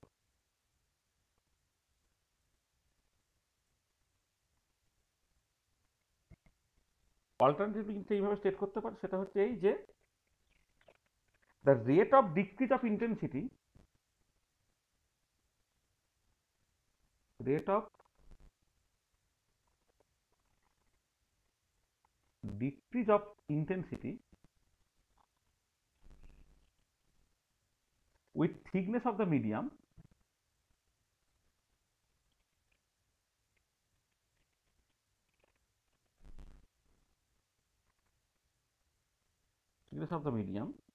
is proportional to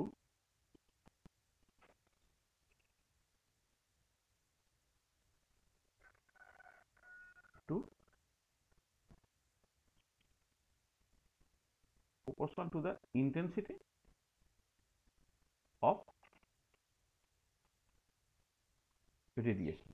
এই যেটা বলা হচ্ছে না যে মাইনাস ডিআই বাই ডিএল, এই যে rate of decrease of intensity, তাহলে ডিক্রিজ মানে মাইনাস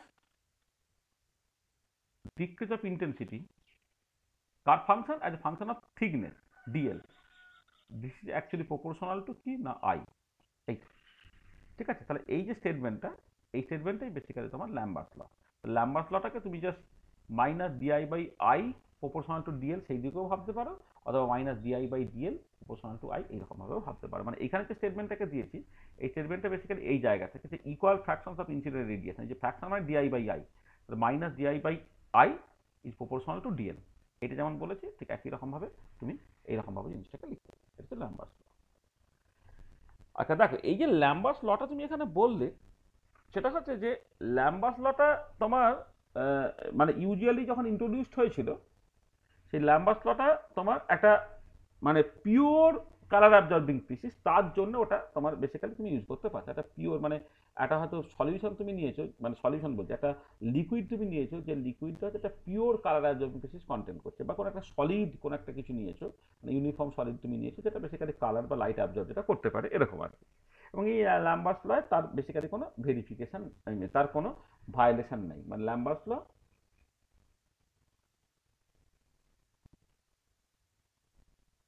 ইজ অলওয়েজ ভ্যালিড।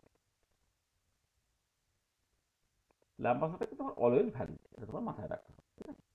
আচ্ছা এবারে যেটা ব্যাপার সেটা হচ্ছে কি, ল্যাম্বার্টস লটাকে যেমন তুমি একটা পিওর সাবস্টেন্সের ক্ষেত্রে ব্যবহার করতে পারো, ঠিক একই রকম ভাবে কোনো একটা কালার অ্যাবজর্বিং স্পিসিসের যে অ্যাকোয়াস সলিউশন, বা কোনো একটা কালার অ্যাবজর্বিং স্পিসিসের হোমোজিনিয়াস সলিউশন, তার জন্য তুমি অ্যাপ্লাই করতে পারো।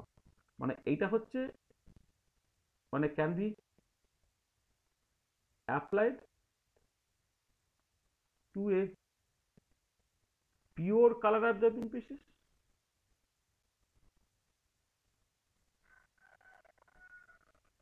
pure color absorbing species, and also to a homogeneous solution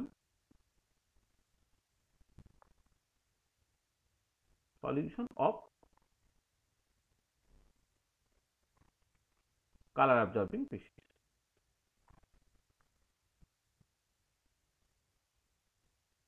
দুজনের ক্ষেত্রে কিন্তু এই জিনিসটা সত্যি, ঠিক আছে? মানে একটা পিওর সাবস্টেন্স আছে তার জন্য তুমি এটাকে যেমন ব্যবহার করতে পারো, আবার তার কোনো একটা সলিউশন তুমি কনসিডার করছো তার জন্য এটাকে তুমি ব্যবহার করতে পারো, ঠিক আছে? এটা। আর এবারে কথাটা হচ্ছে যে যে যদি তুমি স্পেশালি সলিউশনের কথা ভাবো, তাহলে সলিউশনের ক্ষেত্রে যেটা ইম্পর্টেন্ট যে যে কালার অ্যাবজর্বিং স্পিসিসটা তুমি নিচ্ছ তার কনসেন্ট্রেশন, তার উপরেও কিন্তু তোমার বেসিক্যালি কতখানি ইন্টেন্সিটি ড্রপ ঘটছে সেটা নির্ভর করে। তুমি যখন এই যে ধরো ফ্র্যাকশন অফ ইন্টেন্সিটি লস, যেটা minus DI by I, Lambert law বলে এটা ডিএল এর সঙ্গে প্রপোর্শনাল। আর আরেকটা ল আছে যেটা বেসিক্যালি যদি একটা homogeneous solutions of A colour absorbing species তুমি নাও, তার কনসেন্ট্রেশনের সঙ্গেও কিন্তু এটা প্রপোর্শনাল হতে পারে, এবং সেটাকে বলা হবে তোমার বিয়ার্স ল। তাহলে কি হচ্ছে না, নেক্সট আমি চলে এলাম তোমার বিয়ার্স লতে।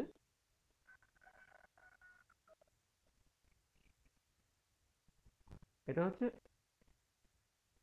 in case of a dilute homogeneous solution of a color absorbing species,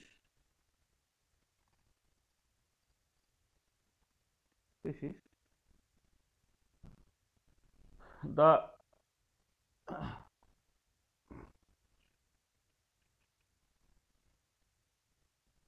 মানে di by I মানে তোমার the fraction of intensity loss is directly proportional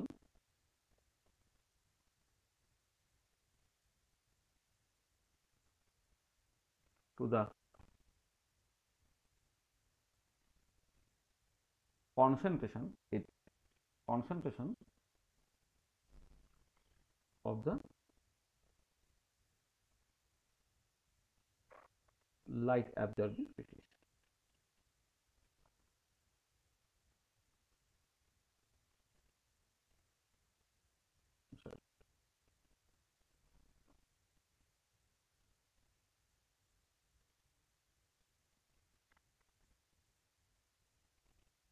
কি বললাম? In case of A dilute homogeneous solutions of a color absorbing species, the fraction of intensity loss is directly proportional to the concentration of the light absorbing species। তার মানে কি দাঁড়াচ্ছে?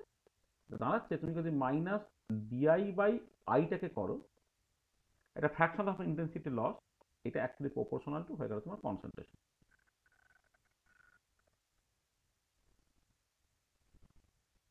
এইখানে যেটা ছিল সেটা হচ্ছে এই যে এইটা হচ্ছে basically minus DI by I, সেটা প্রপোর্শনাল টু ডিএল। তাহলে এই যে বক্সের মধ্যে যেটা লিখছি, এইটা তোমার বেসিক্যালি একটা symbolic representation of the Lambert's law.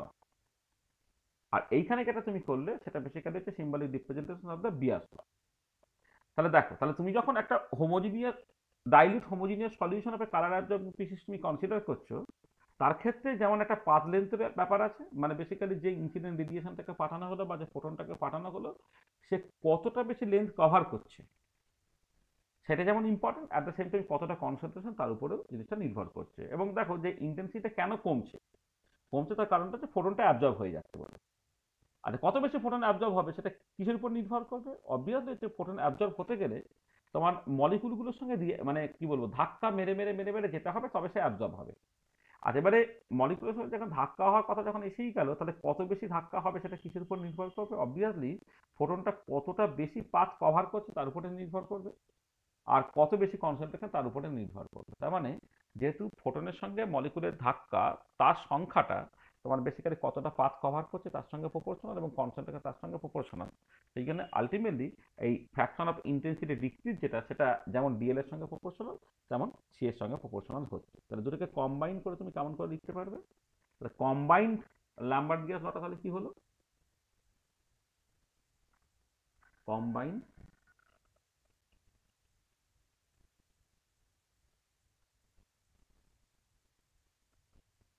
Lambert Gias লটা কি হবে তাহলে?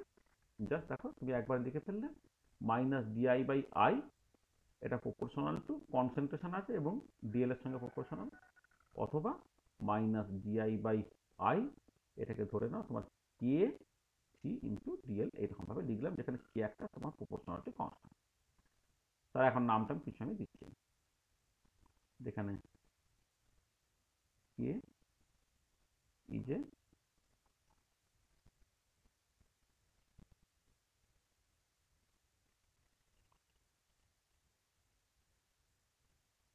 Proportionality constant.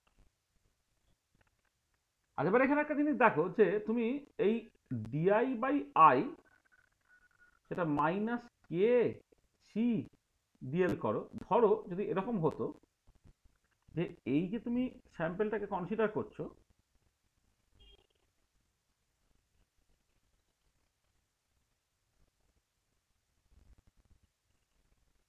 এইখানে একটা সলিউশন আছে যার কনসেন্ট্রেশন হচ্ছে সি, এটাকে স্যাম্পেলটা পিওর অবস্থার নেই, স্যাম্পেল সলিউশন, এটা যার কনসেন্ট্রেশন ধরে নাও সি, আর এই টোটাল লেন্থটা ধরে নাও তোমার এল। এবারে যখন লাইট ঢুকলো তখন, অর্থাৎ ডিএলটা জিরো আর কি, তখন ইন্টেন্সিটি ধরে নাও আই জিরো, আর এল পাথ যাওয়ার পরে যখন সে বেরিয়ে গেল তার ইন্টেন্সিটি ধরে নাও তোমার আই, আর sample solution with concentration c. তাহলে একটা কালার অবজেক্টিভ পিস, তার কনসেন্ট্রেশন সি, সেটা একটা কন্টেনারের মধ্যে আছে, ঠিক আছে? এইটা তার টোটাল যে পাথ লেন্থ, যে কিউবেটটা তুমি ইউজ করছো, টোটাল লেন্থটা ধরো তোমার এল, তাহলে তোমার লাইটটা ঢুকছে, এই এল পাথ গেল করে তোমার জাস্ট আই বেরিয়ে যাচ্ছে। আমার এটা দাঁড়াচ্ছে যে ডিএল, এলটা যখন জিরো তখন intensity, initial intensity I zero, আর যখন এলটা তোমার এল হয়ে যাচ্ছে তখন ইন্টেন্সিটি তোমার আই হয়ে গেছে। তাহলে এখান থেকে তুমি কি পাচ্ছ? L N I by I zero, এটা হয়ে যাচ্ছে মাইনাস কে সি ইন্টু এল, এটা দাঁড়াচ্ছে। সেখান থেকে তুমি আই ইকুয়াল টু লিখতে পারো I zero e to the power minus K c L.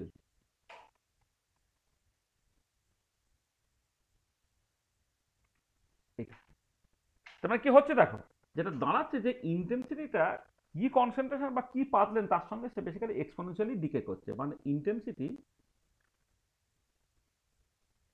Of transmitted light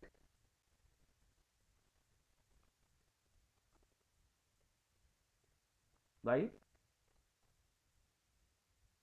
decays exponentially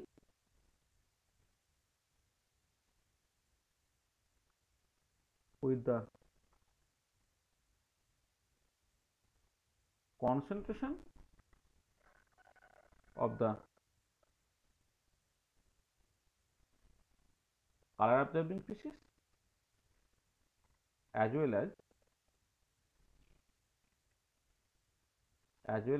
the path length মানে ব্যাপারটা হচ্ছে তুমি যদি ছবি আঁকো তো এদিকে আই প্লট করছো, এদিকে তুমি কনসেন্ট্রেশন প্লট করছো যখন এলটা ফিক্স করে দিয়েছো, অথবা তুমি এই ইন্টেন্সিটি ভার্সেস কনসেন্ট্রেশন প্লট করছো, sorry versus path length plot করছো যেখানে কনসেন্ট্রেশনটা ফিক্স করে দিয়েছো,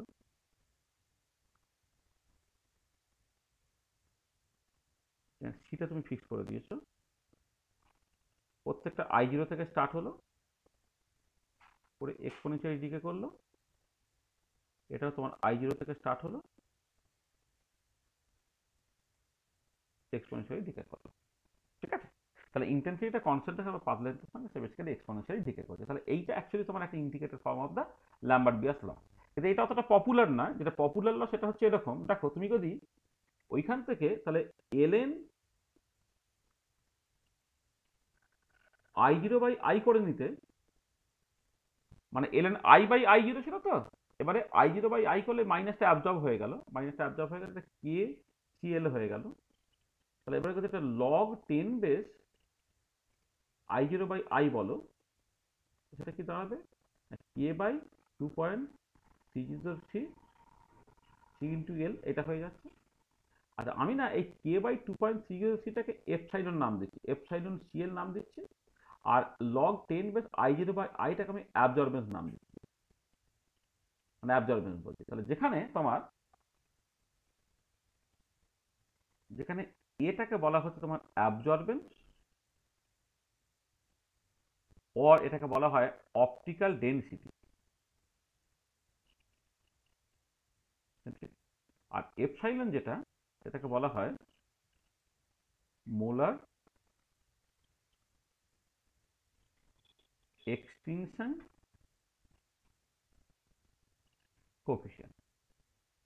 তাহলে যে A equal to epsilon share হলো, এইটা হচ্ছে তোমার the popular form of, this is the popular form, মানে most popular form R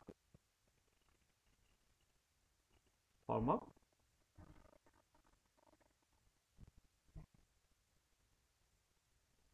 this is the popular form of Lambert Beer's law, absorbance equal to epsilon C L এটা। আচ্ছা এখানে দেখো এই অ্যাবজর্বেন্স সংক্রান্ত দু চারটে কথাবার্তা একটু এখানে বলে নিই।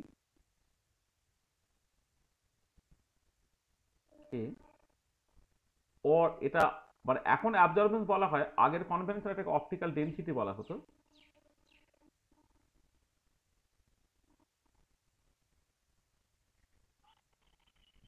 তাহলে অ্যাবজর্বেন্স বাই ডেফিনেশনটা কি? অ্যাবজর্বেন্স হচ্ছে তোমার A equal to log 10 base I zero by I, যেখানে আই জিরোটা হচ্ছে intensity of incident light,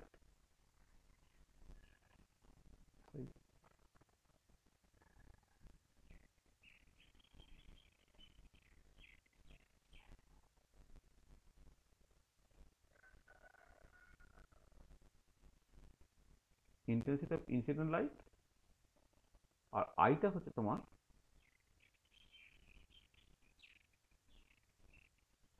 intensity of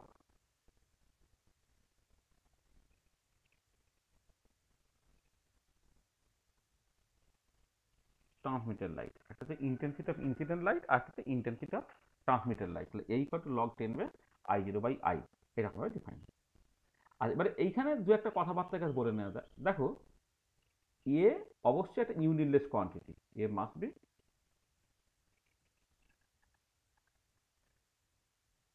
ইউনিটলেস or dimensionless. আসলে এটা হচ্ছে তোমার, এটা কিন্তু লগারিদমিক কোয়ান্টিটি, লগারিদমিক কোয়ান্টিটি সবসময় হচ্ছে ইউনিটলেস বা ডাইমেনশনলেস হয়, তাহলে এ হচ্ছে ইউনিটলেস বা ডাইমেনশনলেস কোয়ান্টিটি হচ্ছে। আর এটা একটা extensive property.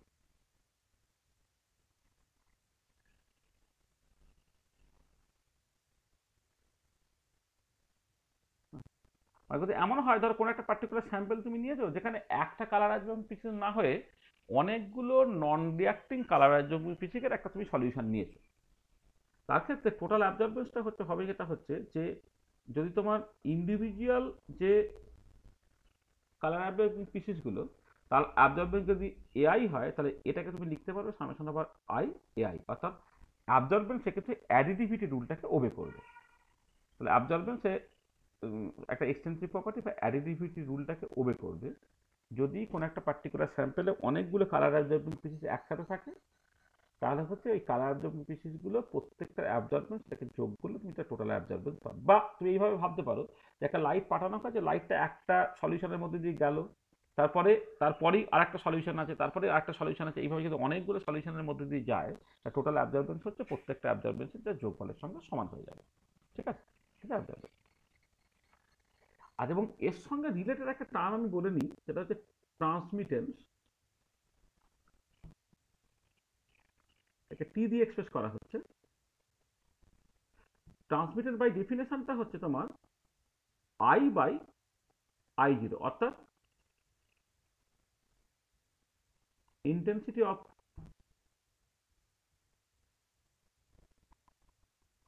Transmitted light by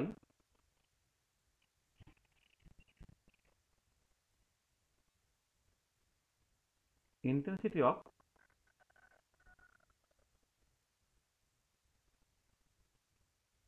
absorbed light। হ্যাঁ, intensity of transmitted light by intensity of absorb light I by I zero.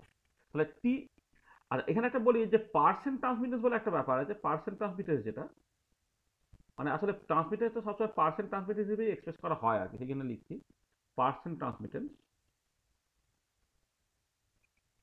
সেটা হচ্ছে আই বাই আই জিরোকে তুমি জাস্ট 100 দিয়ে গুণ করে দাও। মানে এটা পরিষ্কার বুঝতে পারছো, ইন্টেন্সিটি অফ ট্রান্সমিটেড লাইট সেটা সবসময় ইন্টেন্সিটি অফ অ্যাবজর্ব লাইটের তুলনায় কম হবে, তাহলে ট্রান্সমিটেন্সটা অবশ্যই হচ্ছে ফ্র্যাকশন হবে, একের থেকে কম হবে। এটা তুমি 100 দিয়ে গুণ করে নাম্বার বানিয়ে দিলে তার percent transmittance I by I zero into 100। আচ্ছা, এখানে কতগুলো জিনিস দেখো।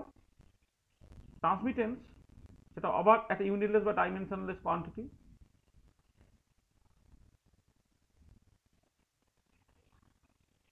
ট্রান্সমিটেন্স ইজ এ unitless or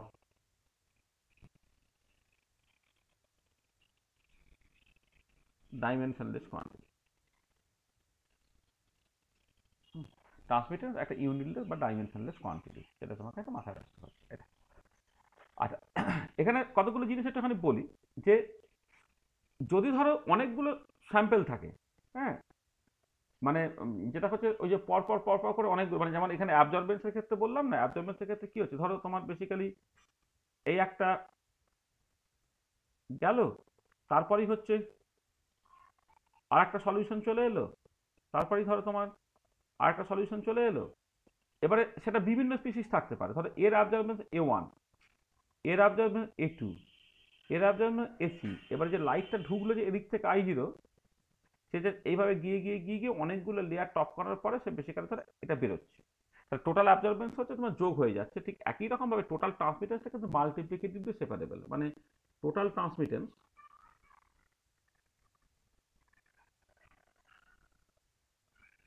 টিটা সেটা কিন্তু T1 T2 T3 এইভাবে তোমার গুণ হিসেবে তোমার লিখতে হবে। মানে তুমি যখন অ্যাবজর্বেন্সটা যেমন যোগ হিসেবে লিখেছিলে, ট্রান্সমিটেন্সটা কিন্তু তোমাকে গুণ হিসেবে লিখতে হচ্ছে। বা এটা তুমি বেসিক্যালি বলতে পারো সামেশন ওভার, সামেশন বলতে পাই ওভার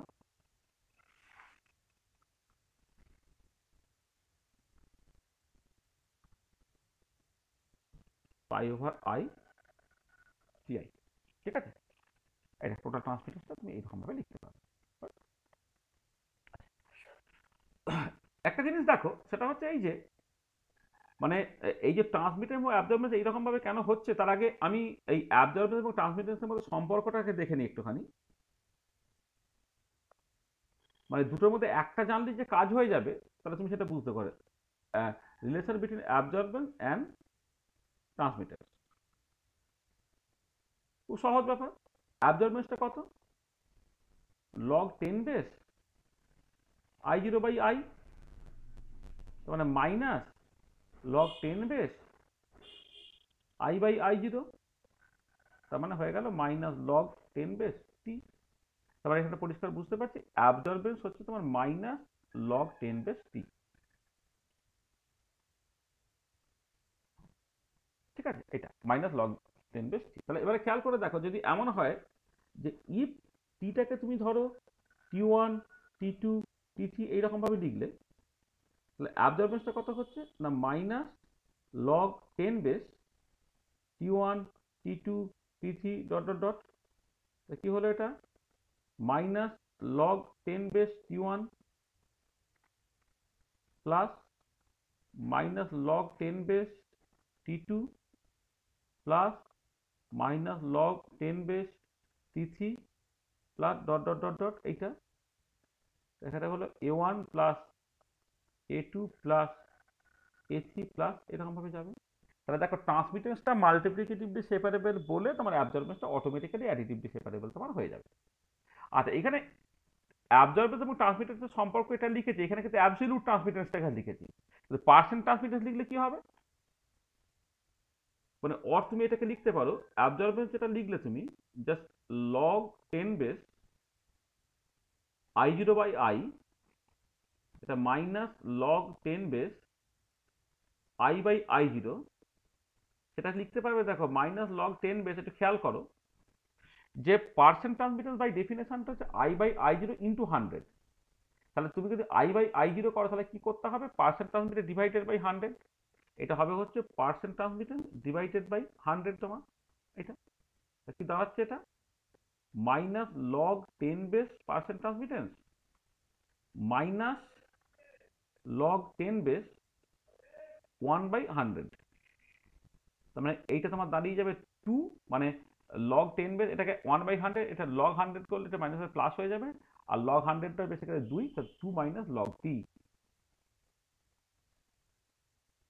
তাহলে অ্যাবজর্বেন্সটা তুমি 2 মাইনাস লগ টি এরকম ভাবে লিখতে পারো। হ্যাঁ, অ্যাবজর্বেন্সটা 2 মাইনাস লগ টি। ঠিক আছে, তাহলে ওই মানে আমরা যখন দেখবে ফটোমিটার বা স্পেকট্রোফটোমিটার ইউজ করি, সেখান থেকে অ্যাবজর্বেন্সও মাপা যায়, ট্রান্সমিটেন্সও মাপা যায়। এখন তো যন্ত্রে দুটোই মাপা যায়। হ্যাঁ, এবারে লাম্বার ভেরিফিকেশন বা এই ধরনের বেশ কিছু কিছু এক্সপেরিমেন্ট তোমাকে করতে হবে। হ্যাঁ, যখন তুমি করবে তখন দেখবে হয়তো কিছু যন্ত্রে ট্রান্সমিটেন্স তোমায় দেয়, সেখান থেকে যদি অ্যাবজর্বেন্স করে নিতে হয়। ট্রান্সমিটার মানে অবশ্যই পার্সেন্ট ট্রান্সমিটেন্স দেয়, মানে ট্রান্সমিটেন্স অ্যাবসলিউট ভ্যালুটা দেয় না, পার্সেন্ট ট্রান্সমিটেন্স দেয়। তাহলে পার্সেন্ট ট্রান্সমিটেন্স যদি তুমি জানো, তাহলে সেখান থেকে কিন্তু অ্যাবজর্বেন্সটা 2 মাইনাস লগ দিয়ে এরকমভাবে তুমি বের করে ফেলতে পারছো। মানে একটা জানলে তুমি সেখান থেকে কিন্তু আরেকটা বের করে ফেলতে পারছো। তা দেখো, তাহলে আমি এখানে এই যখন ল্যাম্বার্ট-বিয়াস লটাকে লিখলাম absorbance equal to epsilon CL, সেই অ্যাবজর্বেন্স টার্মটা সেইটাকে নিয়ে জাস্ট কিছু আমি কথাবার্তা বলে ফেললাম। অ্যাবজর্বেন্স বললাম, ট্রান্সমিটেন্স বললাম, তাদের পারস্পরিক সম্পর্ক বললাম, কোনটা ইউনিটলেস ডাইমেনশনলেস ব্যয়, কোনটা অ্যাডিটিভলি সেপারেবল, কোনটা মাল্টিপ্লিকেটিভলি সেপারেবল, এই কথাবার্তাগুলো জাস্ট বলা হলো। আচ্ছা, এবারে চলে এসো মোলার এক্সটেনশন কোএফিসিয়েন্টটা নিয়ে জাস্ট একটু কথাবার্তা বলা। তোমার molar extension coefficient.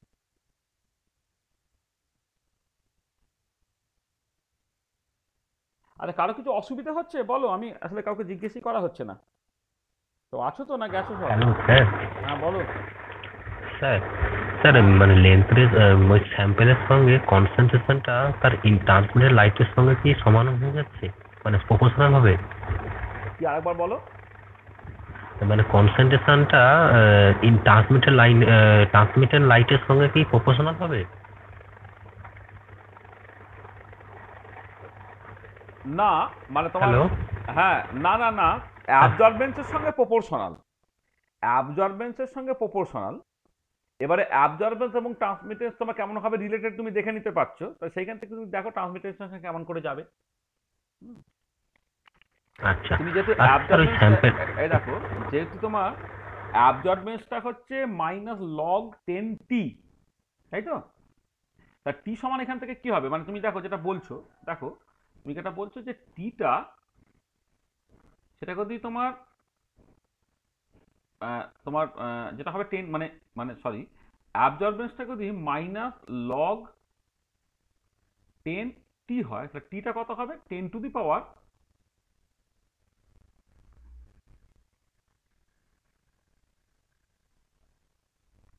Sorry,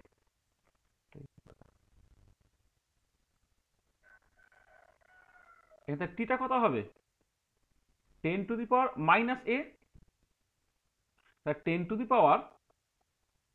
10⁻⁻ epsilon C L, এটা হচ্ছে তোমার ট্রান্সমিটেন্সটা, ঠিক আছে? সরি, টিটা মানে ট্রান্সমিটেন্সটা, বা I/I0 যাই বলো না কেন, I/I0 সেটা হচ্ছে 10⁻এপসাইলন সিএল। তোমার টিটা, টিটা হচ্ছে তোমার 10⁻⁻এপসাইলন সিএল। তার মানে তুমি যদি এই ট্রান্সমিটেন্সটাকে প্লট করো as a function of concentration, যেখানে তোমার এলটা হচ্ছে ফিক্স করে দিয়েছো, পাথ লেন্থটা ফিক্স করে দিয়েছো, এটা কি হবে, তোমার দেখো কনসেন্ট্রেশন যখন 0, সেটা তোমার 1 থেকে স্টার্ট হচ্ছে, 1 থেকে স্টার্ট হয়ে এটাকে তোমার ওই রকম এক্সপোনেনশিয়ালি ডিকে করবে, এটা। তাই কি ট্রান্সমিটের সঙ্গে কনসেন্ট্রেশনের সম্পর্কটা এরকম ভাবে যাবে, বুঝতে পারছো? আচ্ছা স্যার, তাহলে ওই স্যাম্পেলটা যদি লেন্থটা ছোট হয়, তাহলে তো আমার ইন্টারপ্লেটেড লাইটের সঙ্গে ইফেক্ট পড়বে। ছোট হলে বেশি বেশি ট্রান্সমিট করে যাবে, মানে যদি তোমার হ্যাঁ হ্যাঁ হ্যাঁ, সে পাথলেনটা কম মানে থাকে, বাধাটা কম পড়ছে। হ্যাঁ, ঠিকই, হ্যাঁ হ্যাঁ ঠিক আছে, হ্যাঁ হ্যাঁ হ্যাঁ ঠিক। ঠিক আছে। আচ্ছা, আচ্ছা, এবারে চলে আসছে মোলার এক্সটেনশন কোএফিসিয়েন্ট। দেখো তাহলে ল্যাম্বার্ট বিয়াস লটা কি, ল্যাম্বার্ট বিয়াস লটা তোমার বলে দিচ্ছি, absorbance equal to epsilon C L, তো absorbance equal to epsilon C L, এইখান থেকে এপসাইলনটা পেয়ে যাচ্ছে কত, অ্যাবজর্বেন্স বাই সিএল, এইটা। তাহলে এই এপসাইলনটা হচ্ছে মোলার এক্সটেনশন কোএফিসিয়েন্ট। তাহলে তুমি যদি এইখান থেকে দেখো ইউনিট অফ এপসাইলনটা বের করো, সেটা কি হবে, অ্যাবজর্বেন্স ইউনিট নিলে, তার মানে এটা বেসিক্যালি 1/ইউনিট অফ সি ইন্টু এল, এটা। তাহলে কি হচ্ছে, এটা 1/ কনসেন্ট্রেশনটা তোমার যদি তুমি মোল পার লিটার বলো, আর পাথ লেন্থটাকে যদি তুমি সেন্টিমিটার বলো, তাহলে এই হচ্ছে তোমার ইউনিটটা। তার মানে মোলার এক্সটেনশন কোএফিসিয়েন্টের যে ইউনিটটা, সেটা বেসিক্যালি হচ্ছে 1/ তোমার, মানে বা এটাকে তুমি এইরকম ভাবে লিখতে পারো, আসলে এইভাবে লোকে লেখে, mole per litre concentrated to the power -1, তার সঙ্গে path length to the power -1। এটা যে এই কনভেনশনাল ইউনিটটাই নর্মালি লোকে ইউজ করে, সিজিএস বা এসআই একদম স্পেসিফিক্যালি এরকম ভাবে ইউনিট মানে ইউজ করে না। কনসেন্ট্রেশনটার conventional unit mole per litre, আর পাথ লেন্থের কনভেনশনাল ইউনিট সেন্টিমিটার, তাহলে মোল পার লিটার তার ইনভার্স ইন্টু সেন্টিমিটার ইনভার্স, সেটা হচ্ছে তোমার মোলার এক্সটেনশন কোএফিসিয়েন্টের। আচ্ছা, এবারে এই অ্যাবজর্বেন্স, এই যে জিনিসটা, এটা একটা এক্সটেন্সিভ প্রপার্টি। এক্সটেন্সিভ প্রপার্টি বলে অ্যাবজর্বেন্সটা হচ্ছে তোমার অ্যাডিটিভলি সেপারেবল হয়ে গেল, কিন্তু ট্রান্সমিটার সেটা একটা ইন্টেন্সিভ প্রপার্টি। সরি, ইন্টেন্সিভ বলতে মানে মোলার এক্সটেনশন কোএফিসিয়েন্ট কিন্তু একটা ইন্টেন্সিভ প্রপার্টি। এটা ইম্পর্টেন্ট যে epsilon is an intensive property. ধরো তুমি একটা পটাশিয়াম ডাইক্রোমেটের সলিউশন নিয়েছো, তাহলে পটাশিয়াম ডাইক্রোমেট, সেটা তুমি অল্প পরিমাণ নিলে কি বেশি পরিমাণ নিলে, বা তার কনসেন্ট্রেশন কম নিলে কি বেশি নিলে, বা পাথ লেন্থ কম নিলে কি বেশি নিলে, প্রত্যেক ক্ষেত্রে কিন্তু তোমার পটাশিয়াম ডাইক্রোমেটের মোলার এক্সটেনশন কোএফিসিয়েন্ট তার কিন্তু ফিক্সড ভ্যালু আছে। তাহলে epsilon is an intensive property. আচ্ছা, এবার এপসাইলন কার কার উপরে নির্ভর করে, ডিপেন্ডস অন, 1 নম্বর, যে কালার অ্যাবজর্বিং স্পিসিসটার কালার অ্যাবজর্ব করছে তার উপরে নির্ভর করবে। 1 নম্বর হচ্ছে নেচার অফ দ্য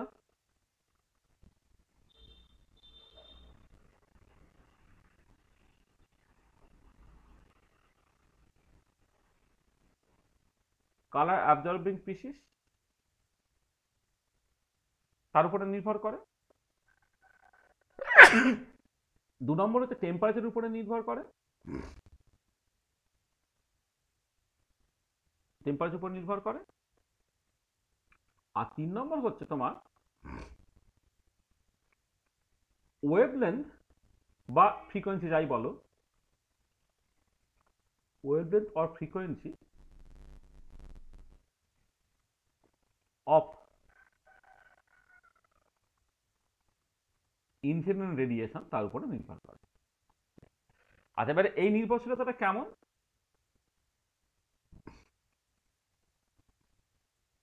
যদি তুমি এই দিকে লেটসে ওয়েভলেন্থ লেখো আর এদিকে তুমি এপসাইলন প্লট করতে পারো অথবা অ্যাবজর্বেন্স প্লট করতে পারো, মানে যদি কনসেন্ট্রেশন পার্সেন্ট ফিক্স করে দাও তাহলে তুমি অ্যাবজর্বেন্স মাপতে পারো অথবা জাস্ট মোলার এক্সটেনশন কোএফিসিয়েন্ট মাপতে পারো। দেখতে পাওয়া যায় যে সেটা এই মোটামুটিভাবে এরকম একটা ছবি পাওয়া যায়, মানে যেটা দাঁড়াচ্ছে যে একটা পার্টিকুলার ওয়েভলেন্থ আছে যার অ্যারাউন্ডে কিন্তু অ্যাবজর্বেন্স বা মোলার এক্সটেনশন কোএফিসিয়েন্টটা ম্যাক্সিমাম, সেটাকে বলা হচ্ছে ল্যামডা ম্যাক্স। তাহলে ল্যামডা ম্যাক্সটা কি হচ্ছে এখানে? তো ল্যামডা ম্যাক্স হচ্ছে, এটা হচ্ছে যে এ wavelength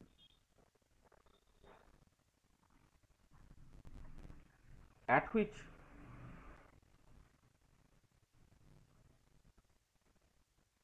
absorption or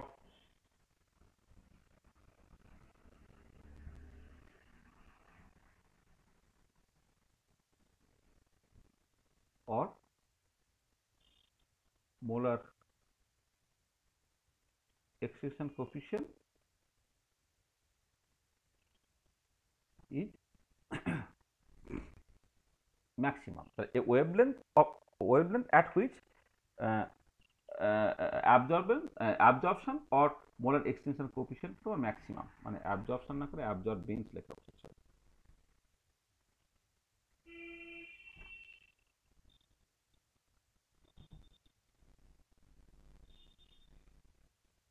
absorb molar extension coefficient হচ্ছে ম্যাক্সিমাম, ঠিক আছে? এটা হচ্ছে তোমার বেসিক্যালি ল্যামডা ম্যাক্স।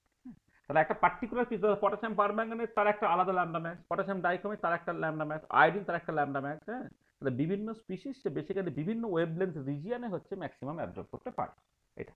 তাহলে মোলার এক্সটেনশন কোএফিসিয়েন্ট সেটা 3টে জিনিসের উপর নির্ভর করতে পারে, একটা হচ্ছে নেচার অফ দ্য স্পিসিসের উপরে, টেম্পারেচারের উপরে এবং ওয়েভলেন্থের উপরে, এবং ওয়েভলেন্থ ডিপেন্ডেন্সটা হচ্ছে তোমার করসপন্ডিং এরকম।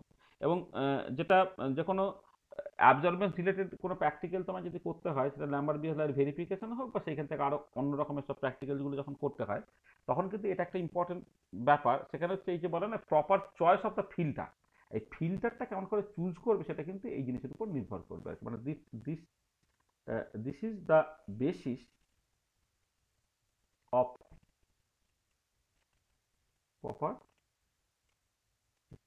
Proper choice of filter. ফিল্টারটা তুমি যখন ইউজ মানে ফিল্টার মানে আসলে আগে যখন কলোরিমিটার ইউজ করা হতো না, একটা ফিল্টার ইউজ করতে হতো। আসলে যেটা হচ্ছে যে লাইট সোর্স তুমি ইউজ করছো সেটা হচ্ছে পলিক্রোম্যাটিক লাইট সোর্স, সেখান থেকে ডিজায়ার্ড ওয়েভলেন্থ রিজিয়নটাকে সিলেক্ট করার জন্য তোমার ওরকম কিছু ওই নব টাইপের থাকতো, নব ঘুরিয়ে তোমার বেসিক্যালি প্রপার ওয়েভলেন্থটাকে জাস্ট পাস করাতো। এখন এই ডিজিটাল হয়ে গেছে যেখানে তুমি জাস্ট মানে পরিষ্কার তোমার ওয়েভলেন্থ ওখানে জাস্ট সরাসরি তুমি বসিয়ে দিতে পারবে যে তুমি এক্স্যাক্টলি কোন ওয়েভলেন্থে চাইছো। আর তাহলে আমি সবসময় দেখবে এই মোলার এক্সটেনশন কোএফিসিয়েন্টের ভ্যালুটা সেটা তো বিভিন্ন ওয়েভলেন্থের উপরে নির্ভর করছে। তাহলে যে লিটারেচার ভ্যালুগুলো দেওয়া থাকে সেটা হচ্ছে তার করসপন্ডিং ল্যামডা ম্যাক্স, মানে পটাশিয়াম পারম্যাঙ্গানেটের ল্যামডা ম্যাক্সই তার মোলার এক্সটেনশন কোএফিসিয়েন্ট ভ্যালুটা দিয়ে দেওয়া থাকবে, বা পটাশিয়াম ডাইক্রোমেটের ক্ষেত্রে তোমার বেসিক্যালি সেইটা, এই জিনিসগুলো তোমার লাগবে এটা। তাহলে দেখো তুমি এই ল্যামডা দিয়ে আসলো এবং সেইখানে যে যে টার্মগুলো আমি ইউজ করেছি সেটাকে এখানে দেখেছি। আচ্ছা, এবারে এইখানে তুমি যদি ভেরিফিকেশন অফ ল্যাম্বার্ট ডিয়াস লটাকে দেখো,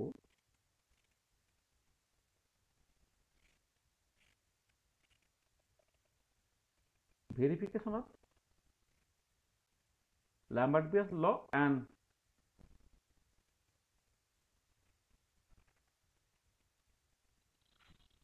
determination of unknown concentration of the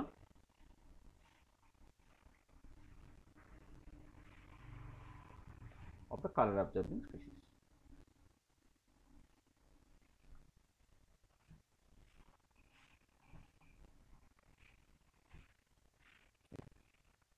তোমাকে যেটা করতে হয় সেটা হচ্ছে এই যে তুমি যে স্পিসিসটা নিয়ে তুমি মাথা ঘামাচ্ছ আর কি, হ্যাঁ, মানে মানে যে স্পিসিসটা নিয়ে তুমি কথাবার্তা বলছো তার বিভিন্ন কনসেন্ট্রেশনের একটা সেট অফ সলিউশন তুমি বানিয়ে নাও। তাহলে প্রথমে যেটা করবে যে prepare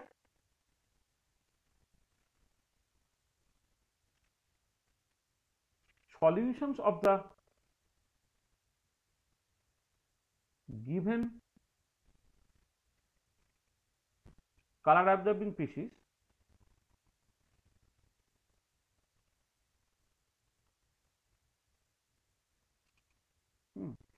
prepare solutions of the given color absorbing species with various different concentrations and measure their absorbance। তার মানে তুমি যেটা করছো, তাহলে পটাশিয়াম ডাইক্রোমেট নিয়েছো বা পটাশিয়াম পারম্যাঙ্গানেট নিয়েছো, তার বিভিন্ন কনসেন্ট্রেশন নাও, C1, C2, C3 এর বিভিন্ন কনসেন্ট্রেশন সলিউশন তুমি নাও, আর তার করসপন্ডিং অ্যাবজর্বেন্স হচ্ছে তোমার A1, A2, A3, এগুলো তুমি নাও। তাহলে বিভিন্ন কনসেন্ট্রেশন এবং তার করসপন্ডিং বিভিন্ন অ্যাবজর্বেন্স নাও। আর এবারে তুমি যেটা করো সেটা হচ্ছে এই যে সরি, এবারে এই অ্যাবজর্বেন্স ভার্সেস কনসেন্ট্রেশন প্লটটাকে করো তুমি। Plot absorbance versus concentration.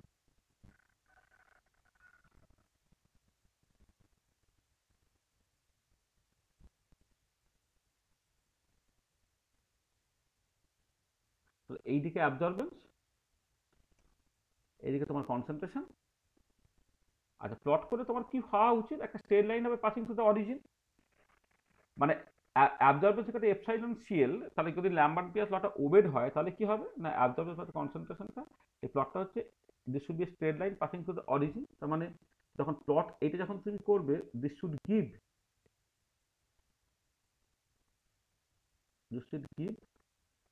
এ স্ট্রেট লাইন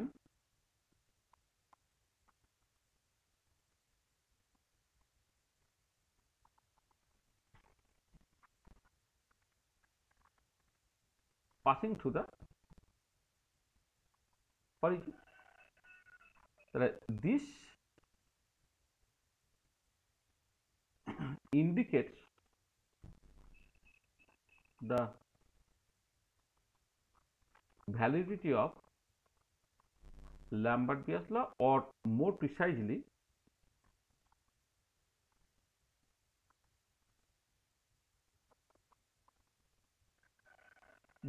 বিয়াস ল। তাহলে বিয়াস ল এর যে ভ্যালিডিটিটা সেটা তুমি এখান থেকে দেখতে পাচ্ছ। এখানে আসলে পাথ লেন্থ আমি চেঞ্জ করছি না, শুধুমাত্র কনসেন্ট্রেশনই চেঞ্জ করছি। সেখানে অ্যাকচুয়ালি যেটা ভ্যালিডিটি দেখছো সেটা হচ্ছে বিয়াস ল, মানে প্র্যাকটিক্যালটা জাস্ট ল্যাম্বার্ট বিয়াস ল এর ভ্যালিডিটি সেইটা ভাবেই পরিচিত। আর এই যে কার্ভটা পেলে, this curve is called the calibration curve.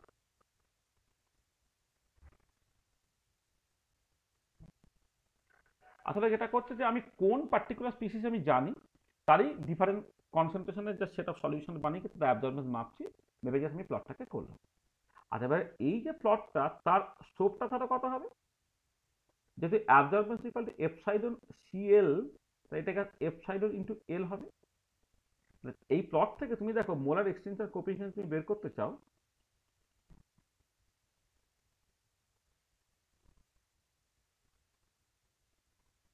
Molar extension coefficient এপসাইলনটা কি হবে? স্লোপ বাই হচ্ছে তোমার এল। আর এল হচ্ছে পাথ লেন্থ, অর্থাৎ যে কিউবেটটা তুমি ইউজ করবে যার মধ্যে সলিউশন ঢুকিয়ে তুমি কলোরিমিটার বা স্পেকট্রোফটোমিটারে দিয়ে অ্যাবজর্বেশনটা মাপবে, তার যে উইথটা, ইউজুয়ালি এলটা তুমি দেখতে পাবে ওটা হচ্ছে তোমার হয় মানে 1 সেন্টিমিটার হয়, মানে মানে এই এলটা দেখবে তোমার যে যে যে কিউবেটটা তোমাকে ইউজ করতে দেবে সেটা এলটা বেসিক্যালি তোমার 1 সেন্টিমিটার। তাহলে 1 সেন্টিমিটার, আর তুমি স্টোভটা এখানে পেয়ে গেলে, সেখান থেকে মনের এক্সটেনশন কোএফিসিয়েন্ট পেয়ে গেলে পাচ্ছ। আচ্ছা, এবারে to find the unknown concentration তুমি কি করতে হবে? আননোন কনসেন্ট্রেশন তুমি জাস্ট এটা করলে শুধু অ্যাবজর্বেন্স মেপে না, to find the unknown concentration measure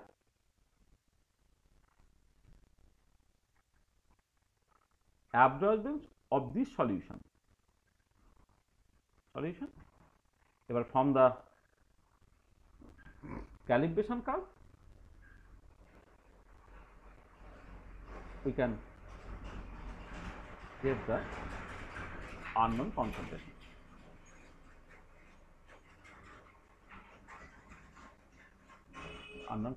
ব্যাপারটা কিরকম?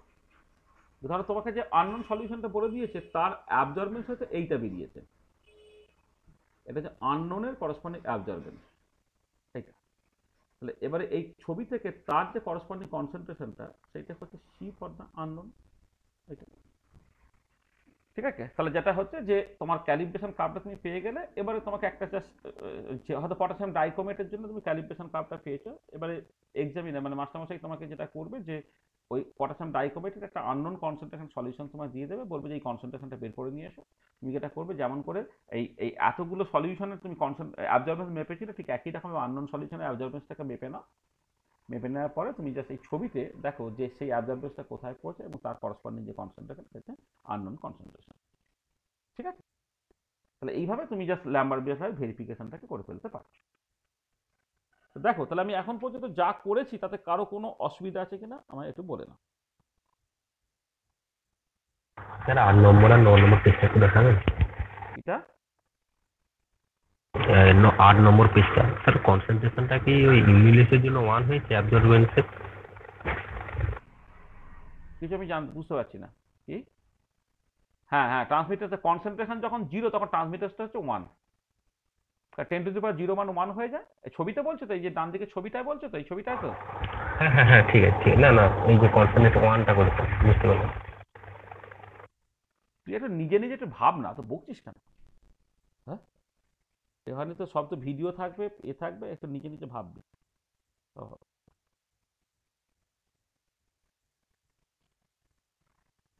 ঠিক আছে,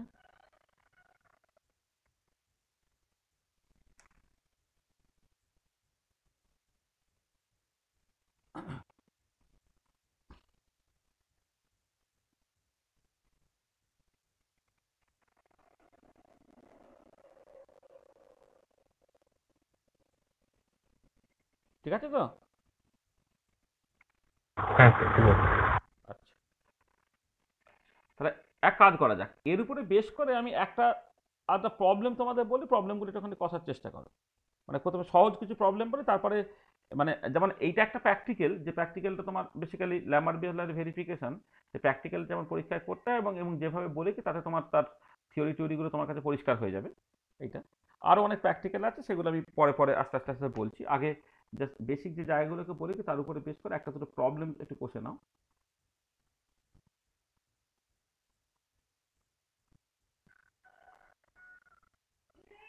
তো প্রবলেমটা হচ্ছে এরকম যে in A given absorption cell,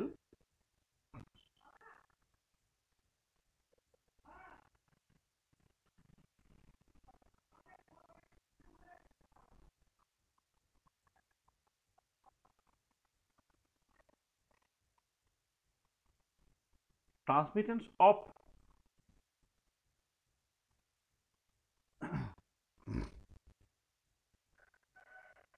আমি বলি transmittance of x is 75%। এটা পার্সেন্ট বলছি, মানে এই ট্রান্সমিটার মানে বেসিক্যালি পার্সেন্ট ট্রান্সমিট, এটা মানে মানে উল্লেখ না করলেও ট্রান্সমিটার যখন পার্সেন্টেজে লেখা হবে তখন তুমি বুঝতে পারবে ওটা বেসিক্যালি তোমার পার্সেন্ট ট্রান্সমিটের কথা বলা হচ্ছে। And that of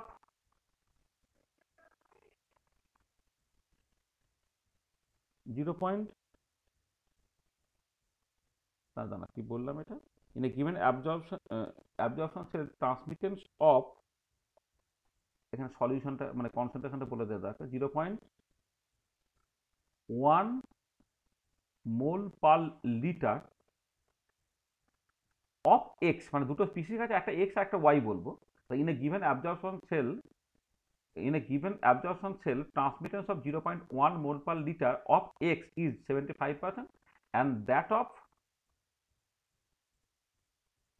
0.1 mole per liter of Y is 55% at a given wavelength. At a given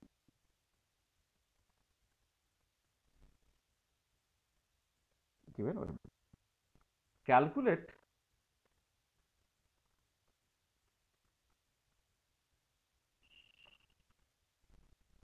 transmittance of a solution that is simultaneous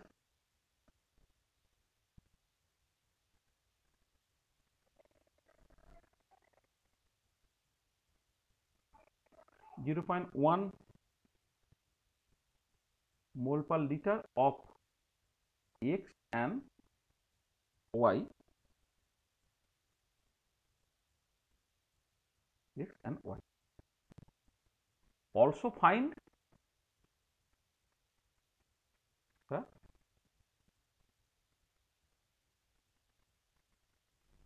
absorbance of individual solutions as well as the resulting solution. একটু ধর তো।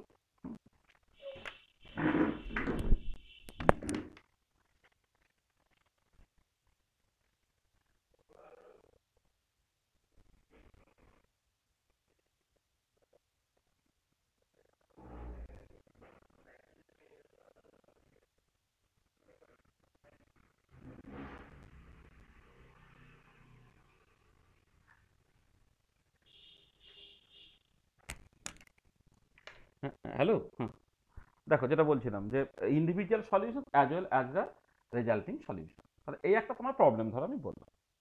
তাহলে যেটা হচ্ছে তুমি ওই absorbance থেকে কেমন করে ট্রান্সমিটেন্স বের করতে হয়, ট্রান্সমিটেন্স থেকে কেমন অ্যাবজর্বেন্স পার্সেন্ট ট্রান্সমিটেন্স জানা থাকলে কেমন করে তোমার অ্যাবজর্বেন্স মাপতে হয় সেই ফর্মুলা আমি একটু আগে তোমার শেখালাম। তা আমি হিন্টস দিচ্ছি।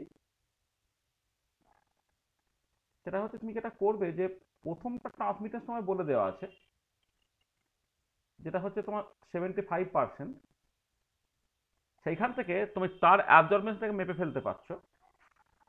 তার অ্যাবজর্বেন্সটা এ ফর দ্য এক্স, সেটা হচ্ছে 2 মাইনাস লগ টি লগ 10 বেস px। এটা বসিয়ে তুমি এক্স পেয়ে গেলে। পি ওয়াই তোমায় বলে দেওয়া আছে, সেটা হচ্ছে 55%। সেখান থেকে তার অ্যাবজর্বেন্স তুমি মেপে ফেলতে পারছো 2 minus log 10 base T y, এটা তুমি মেপে ফেলতে পারছো। আচ্ছা, এবারে টোটাল ট্রান্সমিটেন্স যেটা হবে সেটা হচ্ছে টিএক্স ইন্টু টিওয়াই, আর টোটাল অ্যাবজর্বেন্স যেটা হবে সেটা হচ্ছে এক্স ইন্টু এওয়াই। তাহলে এই ফর্মুলা বসিয়ে তুমি কিন্তু পুরো জিনিসটাকে করে ফেলতে পারছো। ঠিক আছে, বোঝা গেল?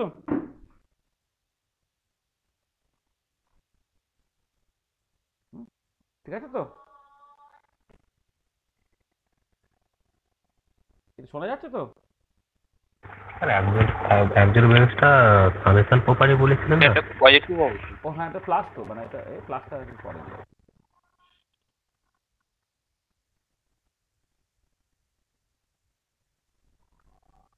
এক্স প্লাস এ ওয়াই করে তুমি এটা করে ফেলতে পারছো। ঠিক আছে? হ্যাঁ স্যার। এই একটা প্রবলেম তুমি করবে। আর একটা প্রবলেম দিই।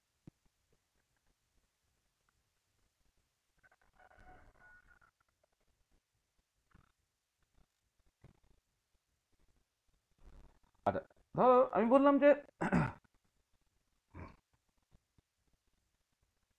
in a shell of certain length,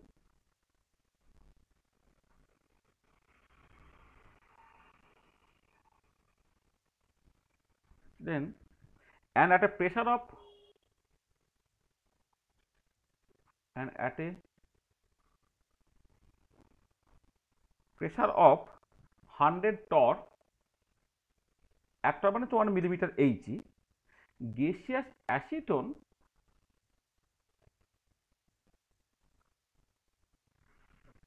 transmits 25.1% of the incident radiation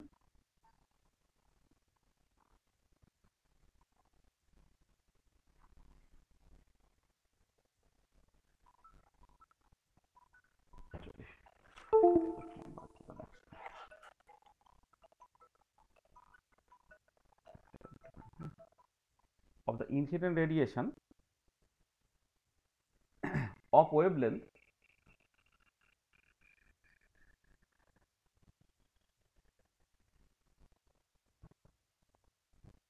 to 65 nanometer. But assuming Beer's law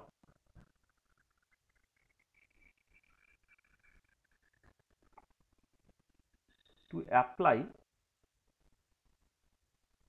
calculate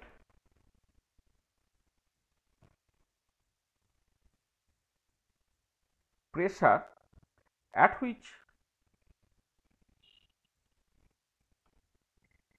98% of the incident radiation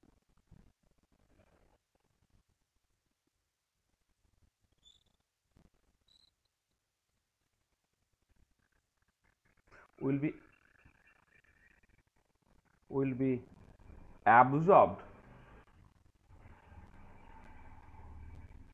by acetone in the same cell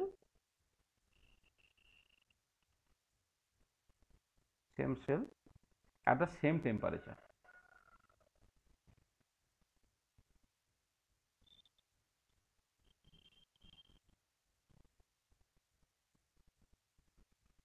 At the same temperature, same cell of the same temperature. ঠিক আছে, মানে ব্যাপারটা কিছুই না, এখানে যেটা আগে তোমার পুরোটা তোমার এর টার্মসে ছিল, মানে মানে কনসেন্ট্রেশনের টার্মসে ছিল, এখন হচ্ছে তোমার প্রেসারের টার্মসে। মানে বেসিক্যালি যেটা মানে আমি হিন্টসটা দিচ্ছি সেটা হচ্ছে এরকম যে হিন্টসটা হচ্ছে তোমার এই যে অ্যাবজর্বেন্স যেটা ধরো লগ 10 বেস I0/I, এইটাকে তুমি এপসাইলন সিএল না করে এপসাইলন পিএল করো জাস্ট। এখানে কিন্তু কনসেন্ট্রেশনের বদলে শব্দ হচ্ছে প্রেসারের টার্মসে বলা আছে। তো তা যদি থাকে তাহলে সেইখান থেকে তোমার জাস্ট এই প্রবলেমটা তুমি ইজিলি করে ফেলতে পারছো।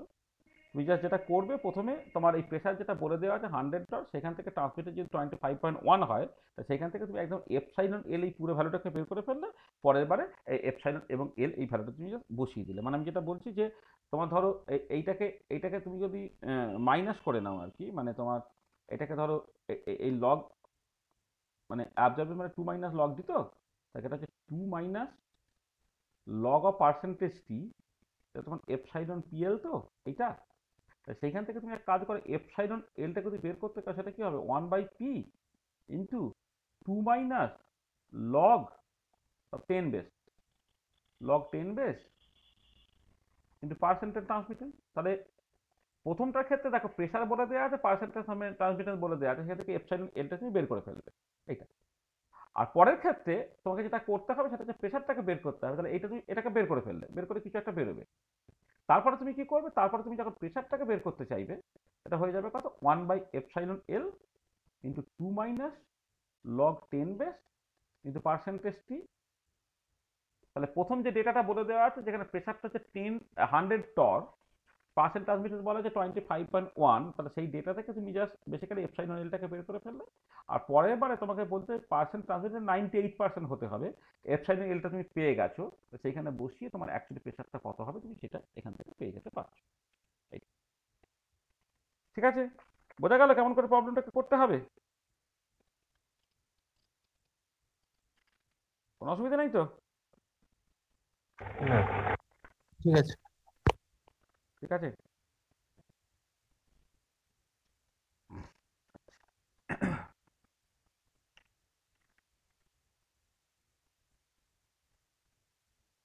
ঠিক আছে, ঠিক আছে।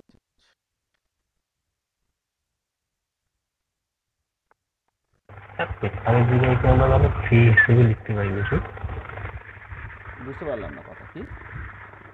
মানে কনসেন্ট্রেশন টার্মটাকে প্রেসারকে রিডিউস করা যায়। হ্যাঁ, কনসেন্ট্রেশন প্রেসার যদি আইডিয়াল গ্যাস হয় তাহলে কনসেন্ট্রেশন প্রেসার তো একে অপরের সঙ্গে প্রপোর্শনাল। হ্যাঁ, মানে মানে প্রেসারটা পি ইকুয়াল টু সিআরটি। হ্যাঁ, সেখানে প্রেসার প্রেসার থাকলে কনসেন্ট্রেশন, কনসেন্ট্রেশন থাকলে প্রেসার তুমি রিপ্লেস করতেই পারো। হুম,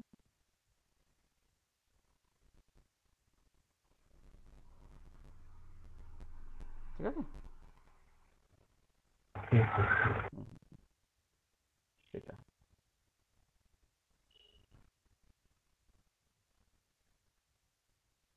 আচ্ছা, আরেকটা ধরো প্রবলেম তোমায় বলছি যে in a certain sell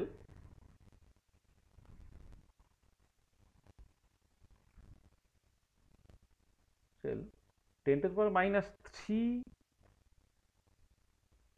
mole per liter solution of a substance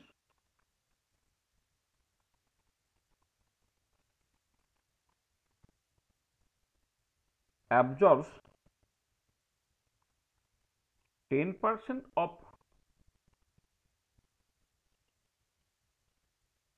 incident radiation.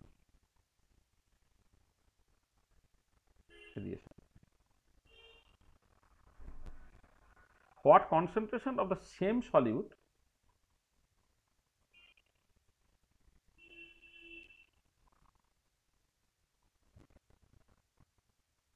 what concentration of the same solute in the same cell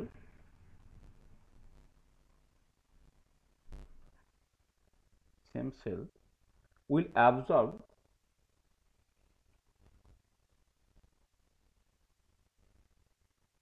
90% of incident radiation.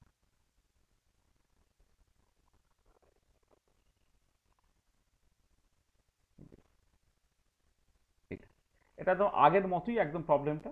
হ্যাঁ, তোমার বেসিক্যালি মানে ওই এক্ষেত্রে তুমি একদম হিন্টস দিচ্ছি যে এখানে আর ওই মানে একদম সরাসরি ল্যাম্বার্ট বিস লটাকে তুমি কাজে লাগাবে। এটা হিন্টসটা হচ্ছে তোমার জাস্ট অ্যাবজর্বেন্স।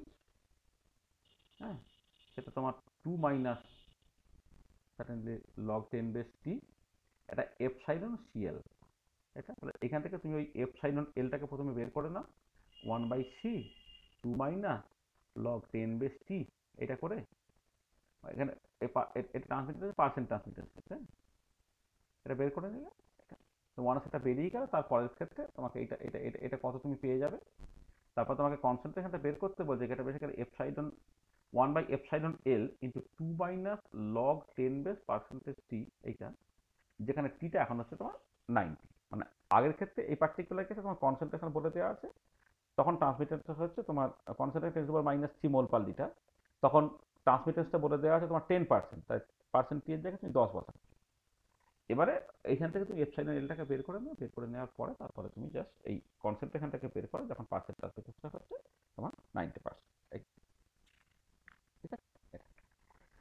তাহলে দেখ, তাহলে আমরা যেটা করলাম মানে শুরুতে যে আমরা একদম যে জায়গা থেকে স্টার্ট করেছিলাম যে তোমার এম সে বেসিক্যালি লাইট অ্যাবজর্ব করে এম স্টারে গেল, সেই লাইট অ্যাবজর্বিং প্রসেসটাকে নিয়ে জাস্ট আমরা আলোচনা করছি। তাহলে এক্ষেত্রে দেখো, এক্ষেত্রে আমি কিন্তু এই ইন্ডিভিজুয়াল নেচার ফেচার নিয়ে আমি কিছু কথাবার্তা বলছি না।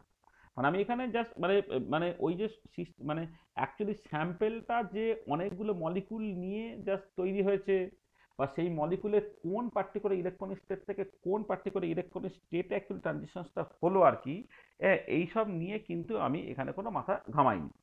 ঠিক আছে, এবার আমাকে আস্তে আস্তে আস্তে ডিটেলে ঢুকতে হবে। আচ্ছা, তার আগে একটা জিনিস এইখানে একটা জায়গা আছে, এটা বলে নিই। সেটা হচ্ছে যে বিয়াস লটা না, সেটা কিন্তু শুধুমাত্র ডাইলিউট সলিউশনের ক্ষেত্রে ভ্যালিড, মানে ল্যাম্বার্টস ল অলওয়েজ ভ্যালিড, যে কোনো কনসেন্ট্রেশনের ভ্যালিড, কিন্তু বিয়াস লটা শুধুমাত্র তোমার ওই একটা ডাইলিউট সলিউশনের জন্য ভ্যালিড। সেটা এখানে বলে নেওয়া দরকার যে Lambert's law is valid at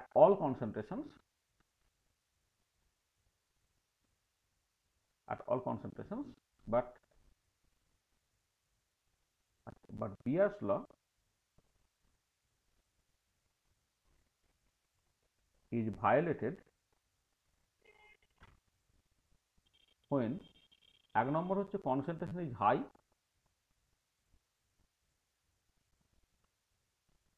concentration high হলে সেটা ভ্যালিড হবে না। এক হচ্ছে ইন্টেন্সিটি ইজ হাই, মানে ইন্টেন্সিটি অফ ইনসিডেন্ট লাইট যখন হাই হয়ে যায় তখন কিন্তু বিয়াসটা ভ্যালিড হবে না। আর 3 নম্বর হচ্ছে there should be no interaction, there should be no interaction মানে অ্যাসোসিয়েশন অর ডিসোসিয়েশন আর কি, association dissociation or strong interaction. মানে বিয়াসটা কিন্তু সবসময় তোমার ভ্যালিড না। আসলে বেসিক্যালি যেটা হচ্ছে যে এই যে প্রপোর্শনাল হচ্ছে না, মানে যেটা ইন্টেন্সিটি লস বা অ্যাবজর্বেন্সটা সেটা যে কনসেন্ট্রেশনের সঙ্গে প্রপোর্শনাল হচ্ছে, এই প্রপোর্শনালিটিটা মেনটেন হবে না কিন্তু কনসেন্ট্রেশনটা প্রচণ্ড বেশি হয়ে যায়। আসলে তখন যেটা হয় যে কনসেন্ট্রেশনটা প্রচণ্ড বেশি হয়ে গেলে তখন দুটো মলিকুল মিলে একটা ফোটন অ্যাবজর্ব করতে পারে, বা ইন্টেন্সিটি বেশি হয়ে গেলে তোমার যেটা হবে একটা মলিকুল দুটো ফোটন একসাথে অ্যাবজর্ব করতে পারে, তখন আর ওই চার্জ আইনস্টাইন লটা ভ্যালিড হবে না। হ্যাঁ, তখন আর তুমি জাস্ট ওই কনসেন্ট্রেশনের সঙ্গে অ্যাবজর্বেন্সের ডিরেক্ট প্রপোর্শনাল সম্পর্কটা পাবে না। আর যখন তোমার অ্যাসোসিয়েশন বা ডিসোসিয়েশন বা স্ট্রং ইন্টারাকশনস হবে তখন তো ল্যামডা ম্যাক্সটা পাল্টে যাচ্ছে।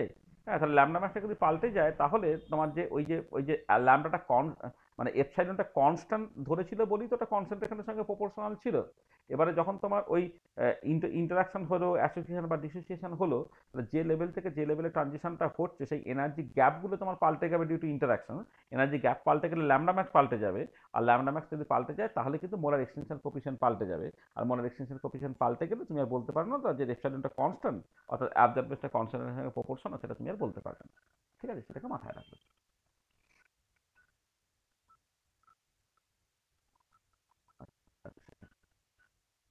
আচ্ছা, আচ্ছা, তাহলে আমরা ওই তোমার যেটা অ্যাবজর্বেন্ট প্রসেসটা অর্থাৎ এম থেকে এম স্টার হচ্ছে, এই অ্যাবজর্বেন্ট প্রসেসটা আমরা আলোচনা করলাম, সেটা হচ্ছে উপরে উপরে মানে এম্পিরিক্যাল লজিক আলোচনা করলাম। এবারে এই পুরো পার্টটা কি আমাকে যা ডিটেলে বোঝার চেষ্টা করতে হবে। তাহলে আমাদের যেটা নেক্সট ক্লাসে এই কাজটাই বেসিক্যালি আমরা করব। আজকে আর বেশি করবো না, এক্ষুনি আমার একটা ক্লাস আছে। তাহলে নেক্সট ক্লাসে যেটা আমি করব সেটা হচ্ছে যে যে মানে ভ্যারিয়াস টাইপস অফ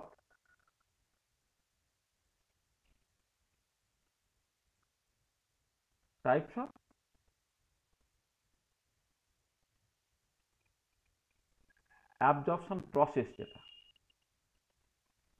হ্যাঁ এই যে অ্যাবজর্পশন প্রসেসের যে বিভিন্ন টাইপস গুলো আর কি সেগুলোকে আমাকে দেখতে হবে। মানে বেসিক্যালি একটুখানি মানে মলিকুলার পয়েন্ট অফ ভিউতে ঢুকে বা একটা পার্টিকুলার মলিকুলের যে বিভিন্ন রকমের ইলেকট্রনিক স্টেটস আছে সেই ইলেকট্রনিক স্টেটগুলোতে ঢুকে তাহলে আমি দেখবো যে যে যখন তোমার ওই যে মানে আসলে মলিকুলার অরবিটাল থিওরিতে ওই যে বিভিন্ন রকমের ইলেকট্রনিক স্টেটস হয় না, যে বন্ডিং এমও অ্যান্টি বন্ডিং এমও, তাহলে যখন অ্যাবজর্পশনটা হয়ে একটা ইলেকট্রনিক স্টেট থেকে আরেকটা ইলেকট্রনিক স্টেটে যাচ্ছে, তাহলে বন্ডিং থেকে বন্ডিংয়ে যাচ্ছে না বন্ডিং থেকে অ্যান্টি বন্ডিংয়ে যাচ্ছে না অ্যান্টি বন্ডিং থেকে অ্যান্টি বন্ডিংয়ে যাচ্ছে। তারপরে তোমার দেখতে হবে যে মানে তোমার অনেকটা বেশি এনার্জি দিলে একসময় ডিসোসিয়েশন ঘটে যায়। মানে বেসিক্যালি কোনো একটা ইলেকট্রনিক স্টেটের একটা ডিসক্রিট ভাইব্রেশনাল লেভেল থেকে ডিসক্রিট ভাইব্রেশনাল লেভেলে যাচ্ছে, নাকি তোমার জাস্ট ডিসোসিয়েশন হয়ে যাচ্ছে। এই যে পুরো জায়গাগুলো আর কি সেইগুলোকে নিয়ে আলোচনা করতে হবে।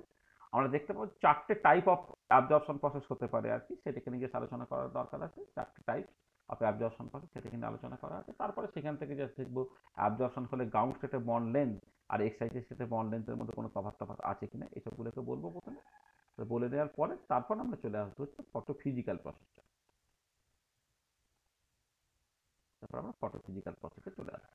ফটোফিজিক্যাল প্রসেসের মধ্যে তোমার ফ্লুরোসেন্স, ফসফোরেসেন্স এইসব জিনিসপত্রগুলো আসছে। আমার মনে হয় আজকে আমরা এখানে শেষ করে দিই, একটু আগেই শেষ করে দিলাম।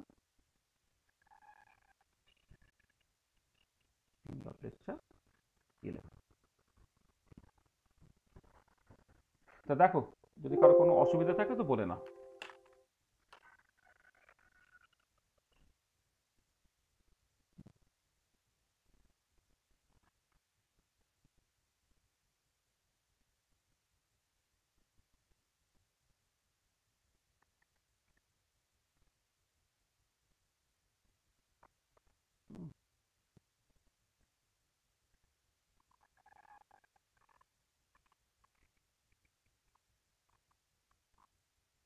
কারো কিছু অসুবিধা আছে?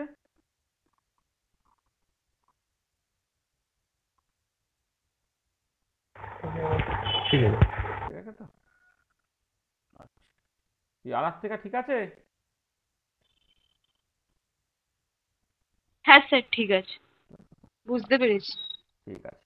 সহজ জিনিস আছে, একটু ভালো করে পড়ে নেবে, সবই সহজ, মানে এটা আরো সহজ আর কি। আস্তে আস্তে পড়ে নেবে, আমার আবার এক্ষুনি একটা ক্লাস আছে আর কি 8:30 থেকে। হ্যাঁ, আমরা তাহলে এখানে রেখে দিই। হুম, ঠিক আছে, রেখে দিই। ঠিক আছে স্যার। Okay sir.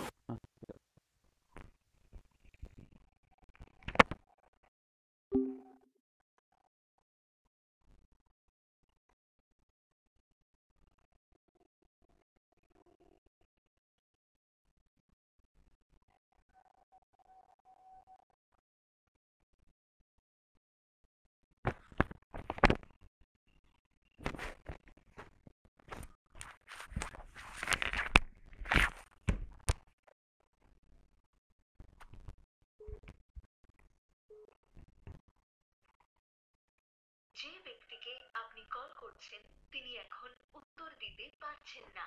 অনুগ্রহ করে পরে চেষ্টা করুন। आप जिस व्यक्ति को कॉल कर रही है वह उत्तर नहीं दे रही है। कृपया कुछ समय पश्चात प्रयास करें। The person you're calling is not answering. Please try